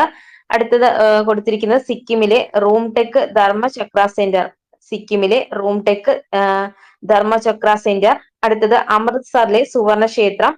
പിന്നീട് തിരുവനന്തപുരത്തെ ശ്രീ പത്മനാഭ സ്വാമി ക്ഷേത്രം. അടുത്തത് കൊടുത്തിരിക്കുന്നത് മൗണ്ട് അബുവിലെ ദിൽവാര ജൈന ക്ഷേത്രമാണ്. അപ്പൊ മൗണ്ട് മേരി ചർച്ച് സ്ഥിതി ചെയ്യുന്നത് ബാന്ദ്രയിലാണ്. മൗണ്ട് മേരി ചർച്ച് സ്ഥിതി ചെയ്യുന്നത് ബാന്ദ്ര. മൂറിഷ് മോസ്ക് അത് പഞ്ചാബിലാണ്. മൂറിഷ് മോസ്ക് സ്ഥിതി ചെയ്യുന്നത് പഞ്ചാബിലാണ്. റൂംടെക് ധർമ്മചക്ര സെന്റർ അത് സിക്കിമിലാണ്. റൂംടെക് ധർമ്മചക്ര സെന്റർ സ്ഥിതി ചെയ്യുന്നത് സിക്കിമിലാണ്. സുവർണ ക്ഷേത്രം അമൃത്സർ ആണ്. സുവർണ ക്ഷേത്രം സ്ഥിതി ചെയ്യുന്നത് അമൃത്സറിലാണ്. പിന്നീട് ശ്രീ പത്മനാഭ സ്വാമി ക്ഷേത്രം, ശ്രീ പത്മനാഭ സ്വാമി ക്ഷേത്രം അത് തിരുവനന്തപുരത്താണ്. ശ്രീ പത്മനാഭ സ്വാമി ക്ഷേത്രം തിരുവനന്തപുരത്തും. ദിൽവാര ജൈന ക്ഷേത്രം സ്ഥിതി ചെയ്യുന്നത് അത് മൗണ്ട് അബുവിലാണ്. ദിൽവാര ജൈന ക്ഷേത്രം മൗണ്ട് അബുവിലാണ് സ്ഥിതി ചെയ്യുന്നത്. അപ്പൊ ഇന്ത്യയിലെ പ്രധാനപ്പെട്ട മതകേന്ദ്രങ്ങളിലെ ചിത്രകലകളും കൊത്തുപണികളും സൂചിപ്പിക്കുന്ന കുറച്ച് ചിത്രങ്ങളാണ് ഇവിടെ കൊടുത്തിരിക്കുന്നത്. അപ്പൊ നമ്മുടെ രാജ്യത്തിന്റെ സാംസ്കാരിക വൈവിധ്യങ്ങളെ സമ്പുഷ്ടമാക്കുവാൻ എന്താണ് വിശ്വാസങ്ങളിലൂടെയും കലകളിലൂടെയും സാഹിത്യത്തിലൂടെയും മതങ്ങൾക്ക് സ്വാധീനിക്കുന്നുണ്ട്. എന്താണ് നമ്മുടെ രാജ്യത്തിലെ സാംസ്കാരിക വൈവിധ്യത്തെ സമ്പുഷ്ടമാക്കാൻ വിശ്വാസങ്ങളിലൂടെയും കലകളിലൂടെയും സാഹിത്യത്തിലൂടെയും മതങ്ങൾക്ക് സ്വാധീനിക്കുന്നുണ്ട്. ക്ഷേത്രങ്ങൾ, ചർച്ചുകൾ, മോസ്കുകൾ, വിഹാരങ്ങൾ, ഗുരുദ്വാരകൾ തുടങ്ങിയ മതസ്ഥാപനങ്ങളിലെ ചിത്രകലകളും കൊത്തുപണികളുമെല്ലാം ഇത് വ്യക്തമാക്കുന്നുണ്ട്. അപ്പൊ എങ്ങനെയൊക്കെയാണ് ക്ഷേത്രങ്ങൾ, ചർച്ചുകൾ, മോസ്കുകൾ, വിഹാരങ്ങൾ, ഗുരുദ്വാരകൾ തുടങ്ങിയ മതസ്ഥാപനങ്ങളിലെ ചിത്രകലകളും കൊത്തുപണികളും ഒക്കെ എന്താണ് ഇത് വ്യക്തമാക്കുന്നുണ്ട്. ഹിന്ദു മുസ്ലിം മൈത്രിക്ക് വേണ്ടി പ്രവർത്തിച്ച കബീർദാസ്, ഹിന്ദു മുസ്ലിം മൈത്രിക്ക് വേണ്ടി പ്രവർത്തിച്ച കബീർദാസ്, സ്ത്രീകളുടെ ആരാധന സ്വാതന്ത്ര്യത്തിന് വേണ്ടി നിലകൊണ്ട മീരാബായി, ജാതി വിവേചനത്തെയും സാമ്പത്തിക അസമത്വത്തെയും എതിർത്ത ഗുരുനാനാക്ക് തുടങ്ങിയ അനേകം വ്യക്തികളുടെ ആദർശപരമായ പ്രവർത്തനങ്ങളിൽ ഇന്ത്യയിലെ സാംസ്കാരിക വൈവിധ്യത്തെ സമ്പുഷ്ടമാക്കുന്ന നിരവധി ഘടകങ്ങളൊക്കെ നമുക്ക് കാണാൻ സാധിക്കുന്നുണ്ട്. അപ്പൊ ഹിന്ദു മുസ്ലിം മൈത്രിക്ക് വേണ്ടി പ്രവർത്തിച്ചത് ആരാണെന്ന് വെച്ചാൽ അത് കബീർദാസ് ആണ്. ഹിന്ദു മുസ്ലിം മൈത്രിക്ക് വേണ്ടി പ്രവർത്തിച്ചത് കബീർദാസ്. പിന്നീട് സ്ത്രീകളുടെ ആരാധനാ സ്വാതന്ത്ര്യത്തിന് വേണ്ടി നിലകൊണ്ടതാണ് മീരാബായി എന്ന് പറയുന്നത്. സ്ത്രീകളുടെ ആരാധനാ സ്വാതന്ത്ര്യത്തിന് വേണ്ടി പ്രവർത്തിച്ച വനിതയാണ് ആരെന്ന് പറയുന്നത് മീരാബായി. പിന്നീട് ജാതി വിവേചനത്തെയും സാമ്പത്തിക അസമത്വത്തെയും എതിർത്ത ഗുരുനാനാക്ക്, ജാതി വിവേചനത്തെയും സാമ്പത്തിക അസമത്വത്തെയും എതിർത്ത വ്യക്തിയാണ് ആരെന്ന് പറയുന്നത് ഗുരുനാനാക്ക് തുടങ്ങിയ അനേകം വ്യക്തികളുടെ ആദർശപരമായിട്ടുള്ള പ്രവർത്തനങ്ങളിൽ ഇന്ത്യയിലെ സാംസ്കാരിക വൈവിധ്യത്തെ സമ്പുഷ്ടമാക്കുന്ന നിരവധി ഘടകങ്ങളൊക്കെ കാണാൻ സാധിക്കുന്നുണ്ട്. ഇനി മൂന്നാമത്തെ ഒരു പ്രത്യേകത പറയുന്നത് സാമൂഹിക മാറ്റത്തിന് ആക്കം കൂട്ടുന്നു. മതം എന്ന് പറയുന്നത് സാമൂഹിക മാറ്റത്തിന് ആക്കം കൂട്ടുന്നുണ്ട്. ഈ മതപ്രസ്ഥാനങ്ങൾ സാമൂഹിക പ്രസ്ഥാനങ്ങളായിട്ട് പരിണമിച്ച് അവ എന്താണ് സാമൂഹിക മാറ്റത്തിന് വഴി തെളിയിക്കുന്നുണ്ട്. മതപ്രസ്ഥാനങ്ങളൊക്കെ സാമൂഹിക പ്രസ്ഥാനങ്ങളായിട്ട് പരിണമിച്ച് അവ സാമൂഹിക മാറ്റത്തിന് വഴി തെളിയിക്കുന്നുണ്ട്. അപ്പൊ അവ ജാതി വിവേചനങ്ങളെ വെല്ലുവിളിക്കുകയും സമത്വം പ്രോത്സാഹിപ്പിക്കുകയും ചെയ്തു. അപ്പൊ രാജാറാം മോഹൻ റോയ് നേതൃത്വം കൊടുത്ത ബ്രഹ്മസമാജം ഇതിനൊരു ഉദാഹരണമാണ്. അപ്പൊ ബ്രഹ്മസമാജ സ്ഥാപകൻ ആരാണെന്ന് വെച്ചാല് രാജാറാം മോഹൻ റോയ് ആണ്. മതങ്ങൾ സമൂഹത്തിൽ നവീകരണവും ഐക്യവും പ്രോത്സാഹിപ്പിക്കുന്നുണ്ടെങ്കിലും മതത്തിന്റെ പേരിലുള്ള വിഭാഗീയതയും സംഘർഷങ്ങളും ഇന്ത്യയുടെ സാമൂഹിക വ്യവസ്ഥയുടെ സന്തുലിത അവസ്ഥയ്ക്ക് ചിലപ്പോഴെങ്കിലും വെല്ലുവിളി ആകാറുണ്ട്. ഇത്തരം പ്രവണതകൾ നമ്മുടെ സാമൂഹിക ഐക്യത്തെ ദോഷകരമായിട്ട് ബാധിക്കുന്നു. മതങ്ങൾ സമൂഹത്തിൽ എന്താണ് നവീകരണവും ഐക്യവും പ്രോത്സാഹിപ്പിക്കുന്നുണ്ട്. മതങ്ങൾ സമൂഹത്തിൽ എന്താണ് നവീകരണവും ഐക്യവും പ്രോത്സാഹിപ്പിക്കുന്നുണ്ടെങ്കിലും എന്താണ് മതത്തിന്റെ പേരിലുള്ള വിഭാഗീയതയും സംഘർഷങ്ങളും ഒക്കെ ഇന്ത്യയുടെ സാമൂഹിക വ്യവസ്ഥയുടെ സന്തുലിത അവസ്ഥയ്ക്ക് ചിലപ്പോഴെങ്കിലും വെല്ലുവിളി ആകാറുണ്ട്. അപ്പൊ ഇത്തരം പ്രവണതകളൊക്കെ നമ്മുടെ സാമൂഹിക ഐക്യത്തെ ദോഷകരമായിട്ട് ബാധിക്കുന്നുണ്ട്. ഇനി അടുത്തയായിട്ട് നോക്കാൻ പോകുന്നത് ഇന്ത്യൻ സാമൂഹിക വ്യവസ്ഥയുടെ വിവിധ ഘടകങ്ങളായിട്ടുള്ള ഭാഷയെ കുറിച്ചാണ് നോക്കാൻ പോകുന്നത്. ഇപ്പൊ ലോകത്ത് ഏറ്റവും അധികം ഭാഷാ വൈവിധ്യമുള്ള രാജ്യങ്ങളിൽ ഒന്നാണ് ഇന്ത്യ എന്ന് പറയുന്നത്. ലോകത്ത് ഏറ്റവും അധികം ഭാഷാ വൈവിധ്യമുള്ള രാജ്യങ്ങളിൽ ഒന്നാണ് ഇന്ത്യ. ഇപ്പൊ 22 ഔദ്യോഗിക ഭാഷകളും ഒട്ടനേകം ഭാഷാ ഭേദങ്ങളും ഇന്ത്യക്കുണ്ട്. അപ്പൊ എത്ര ഔദ്യോഗിക ഭാഷകളാണ്? 22 ഔദ്യോഗിക ഭാഷകളും പിന്നീട് നിരവധി ഭാഷാ ഭേദങ്ങളും ഇന്ത്യയിലുണ്ട്. അപ്പൊ ലോകത്തെ ഏറ്റവും അധികം ഭാഷാ വൈവിധ്യമുള്ള രാജ്യമാണ് എന്ന് പറയുന്നത് ഇന്ത്യ എന്ന് പറയുന്നത്. 22 ഔദ്യോഗിക ഭാഷകളും ഒട്ടനേകം ഭാഷാ വൈവിധ്യങ്ങളും ഇന്ത്യയിൽ നിലനിൽക്കുന്നുണ്ട്. കേവലം ആശയവിനിമയത്തിനുള്ള മാധ്യമം മാത്രമല്ല ഭാഷ, അത് സംസ്കാരത്തിന്റെയും സ്വത്വത്തിന്റെയും അടയാളം കൂടിയാണ്. അപ്പം കേവലം ആശയവിനിമയത്തിനുള്ള മാധ്യമം മാത്രമല്ല ഭാഷ എന്ന് പറയുന്നത്, അതെന്താണ്? സംസ്കാരത്തിന്റെയും സ്വത്വത്തിന്റെയും അടയാളം കൂടിയാണ്. സ്വാതന്ത്ര്യം ലഭിച്ചതിന് ശേഷം ഇന്ത്യയിൽ സംസ്ഥാനങ്ങളെ പുനഃസംഘടിപ്പിച്ചത് ഭാഷയുടെ അടിസ്ഥാനത്തിൽ ആയിരുന്നുവെന്ന് നമുക്കൊക്കെ അറിയാൻ സാധിക്കും. അപ്പൊ ഈ സ്വാതന്ത്ര്യം ലഭിച്ചതിന് ശേഷം എന്താണ് ഇന്ത്യയില് സംസ്ഥാനങ്ങളെ പുനഃസംഘടിപ്പിച്ചത് എങ്ങനെയാണ്? ഭാഷയുടെ അടിസ്ഥാനത്തിലാണ്. അപ്പൊ വ്യത്യസ്ത ഭാഷകൾ സംസാരിക്കുന്ന ജനങ്ങൾ തമ്മിൽ സാമൂഹിക വ്യവസ്ഥയിലും സംസ്കാരത്തിലും ധാരാളം വ്യത്യാസങ്ങൾ നിലനിൽക്കുന്നുണ്ട്. വ്യത്യസ്ത ഭാഷകൾ സംസാരിക്കുന്ന ജനങ്ങൾ തമ്മിൽ എന്താണ്? സാമൂഹിക വ്യവസ്ഥയിലും സംസ്കാരത്തിലും ധാരാളം വ്യത്യാസങ്ങൾ നിലനിൽക്കുന്നുണ്ട്. അപ്പൊ ഇന്ത്യയിലെ പ്രശസ്ത സാമൂഹിക ശാസ്ത്രജ്ഞയും ആദ്യത്തെ നരവംശ ശാസ്ത്രജ്ഞയുമായിരുന്ന പ്രൊഫസർ ഇരാവതി കാർവെയുടെ പഠനങ്ങൾ ഇന്ത്യയുടെ ഭാഷാഭേദങ്ങളെ ചുവടെ നൽകിയിരിക്കുന്ന രീതിയിലാണ് പട്ടികപ്പെടുത്തിയിരിക്കുന്നത്. അപ്പം ആരാണ് പ്രൊഫസർ ഇരാവതി കാർവെ എന്ന് പറയുന്നത്? ഇന്ത്യയിലെ പ്രശസ്ത സാമൂഹിക ശാസ്ത്രജ്ഞയും ആദ്യത്തെ നരവംശ ശാസ്ത്രജ്ഞയും കൂടിയാണ് ആരെന്ന് പറയുന്നത്? പ്രൊഫസർ ഇരാവതി കാർവെ എന്ന് പറയുന്നത്. അപ്പൊ ഇന്ത്യയുടെ ഭാഷാഭേദങ്ങളെ ചുവടെ നൽകിയിരിക്കുന്ന രീതിയിലാണ് ചിട്ടപ്പെടുത്തിയിരിക്കുന്നത്. അതായത് ഭാഷാ കുടുംബം, പ്രധാന ഭാഷകൾ, നിലനിന്നിരുന്ന ഭാഷാ ഭൂപ്രദേശങ്ങൾ. ആദ്യമായിട്ട് പറയുന്നത് ഭാഷാ കുടുംബം. ഇൻഡോ യൂറോപ്യൻ ഭാഷാ കുടുംബമാണ്. ഇൻഡോ യൂറോപ്യൻ ഭാഷാ കുടുംബം. അപ്പൊ അവിടുത്തെ പ്രധാന ഭാഷകൾ എന്ന് പറയുന്നത് പഞ്ചാബി, സിന്ധി, ഹിന്ദി, ബീഹാരി, ബംഗാളി, ആസാമീസ്, രാജസ്ഥാനി, ഗുജറാത്തി, മറാത്തി, കൊങ്കണി, ഒഡിയ എന്നിവയായിരുന്നു. അപ്പൊ ഇൻഡോ യൂറോപ്യൻ ഭാഷാ കുടുംബത്തിലെ പ്രധാന ഭാഷകൾ എന്ന് പറയുന്നത് പഞ്ചാബി, സിന്ധി, ഹിന്ദി, ബീഹാരി, ബംഗാളി, ആസാമീസ്, രാജസ്ഥാനി, ഗുജറാത്തി, മറാത്തി, കൊങ്കിണി, ഒഡിയ. അപ്പൊ ഇത് ഇൻഡോ യൂറോപ്യൻ ഭാഷകൾ നിലനിന്നിരുന്ന ഭാഷാ ഭൂപ്രദേശങ്ങൾ ചോദിച്ചാൽ അത് പഞ്ചാബ്, സിന്ധ്, ഉത്തർപ്രദേശ്, മധ്യപ്രദേശിന്റെ ചില ഭാഗങ്ങൾ, ബീഹാർ, ബംഗാൾ, അസം, രാജസ്ഥാൻ, കത്തിയവാട്, ഗുജറാത്ത്, മഹാരാഷ്ട്ര, ദക്ഷിണ കൊങ്കൺ, ഒറീസ എന്നിവിടങ്ങളിലായിരുന്നു. അപ്പൊ ഈ ഭാഷാ കുടുംബം നിലനിന്നിരുന്ന ഭാഷാ ഭൂപ്രദേശങ്ങൾ എവിടെയൊക്കെയാണെന്ന് ചോദിച്ചാല് പഞ്ചാബ്, സിന്ധ്, ഉത്തർപ്രദേശ്, മധ്യപ്രദേശിലെ ചില ഭാഗങ്ങൾ, ബീഹാർ, ബംഗാൾ, അസം, രാജസ്ഥാൻ, കത്തിയവാട്, ഗുജറാത്ത്, മഹാരാഷ്ട്ര, ദക്ഷിണ കൊങ്കൺ, ഒറീസ. ഇനി അടുത്ത രണ്ടാമത്തെ ഒരു ഭാഷാ കുടുംബമാണ് ദ്രാവിഡം എന്ന് പറയുന്നത്. ദ്രാവിഡം. അപ്പൊ അവിടുത്തെ പ്രധാന ഭാഷകൾ എന്ന് പറയുന്നത് തെലുങ്ക്, കന്നഡ, തമിഴ്, മലയാളം, തുളു, കൊടക്, തോട. അപ്പൊ ദ്രാവിഡ ഭാഷാ കുടുംബത്തിലെ പ്രധാന ഭാഷകൾ ഏതൊക്കെയാണെന്ന് ചോദിച്ചാല് തെലുങ്ക്, കന്നഡ, തമിഴ്, മലയാളം, തുളു, കൊടക്, തോട.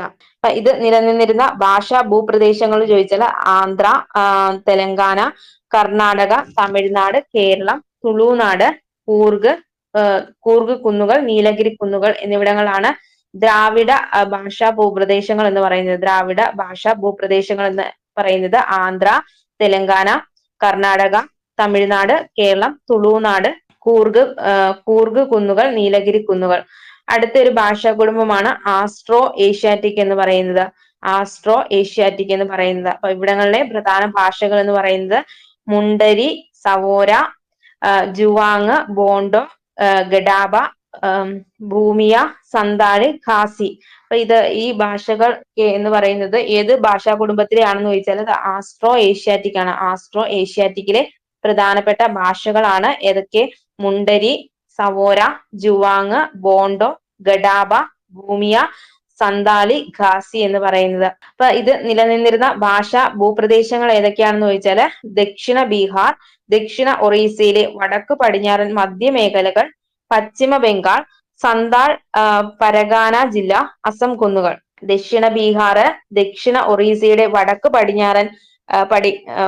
പടിഞ്ഞാറ് മധ്യമേഖലകൾ, പശ്ചിമ ബംഗാൾ, സന്താൾ, പരഗാന ജില്ല, അസം കുന്നുകൾ എന്നിവിടങ്ങളിലാണ് ആസ്ട്രോ ഏഷ്യാറ്റിക് ഭാഷാ ഭൂപ്രദേശങ്ങൾ നിലനിന്നിരുന്നത്. ഇപ്പൊ ജനങ്ങളെ പരസ്പരം ബന്ധിപ്പിക്കുന്നതിലും സംസ്കാരത്തെ പരിപോഷിപ്പിക്കുന്നതിനും ഐക്യം ഉറപ്പുവരുത്തി ഇന്ത്യയുടെ സാമൂഹിക വ്യവസ്ഥ നിലനിർത്തുന്നതിലും ഭാഷകളുടെ പങ്ക് എന്തെല്ലാമാണെന്നാണ് നമ്മൾ ഇനി നോക്കാൻ പോകുന്നത്. അപ്പൊ ജനങ്ങളെ പരസ്പരം ബന്ധിപ്പിക്കുന്നതിലും സംസ്കാരത്തെ പരിപോഷിപ്പിക്കുന്നതിലും ഐക്യം ഉറപ്പുവരുത്തി ഇന്ത്യയുടെ സാമൂഹിക വ്യവസ്ഥ നിലനിർത്തുന്നതിലും ഭാഷകളുടെ പങ്കിനെ കുറിച്ചാണ് ഇനി നമ്മൾ നോക്കാൻ പോകുന്നത്. അപ്പൊ ഒന്നാമതായിട്ട് പറയുന്നത് സാംസ്കാരിക പാരമ്പര്യങ്ങളെ ജൈവികമാക്കുന്നു. അപ്പൊ സാംസ്കാരിക പാരമ്പര്യങ്ങളെ ജൈവികമാക്കുന്നു. ഭാഷ എന്ന് പറയുന്നത് എന്താണ്? സാംസ്കാരിക പാരമ്പര്യങ്ങളെ ജൈവികമാക്കുന്നു. ഇപ്പൊ കേരളത്തിന്റെ വടക്കൻ പാട്ടുകൾ വാമൊഴി പാട്ടുകൾക്ക് ഉദാഹരണമാണ്. അപ്പൊ വാമൊഴി പാട്ടുകൾ എന്ന് പറയുന്നത് എന്താണ്? കേരളത്തിന്റെ വടക്കൻ പാട്ടുകൾ എന്താണ്?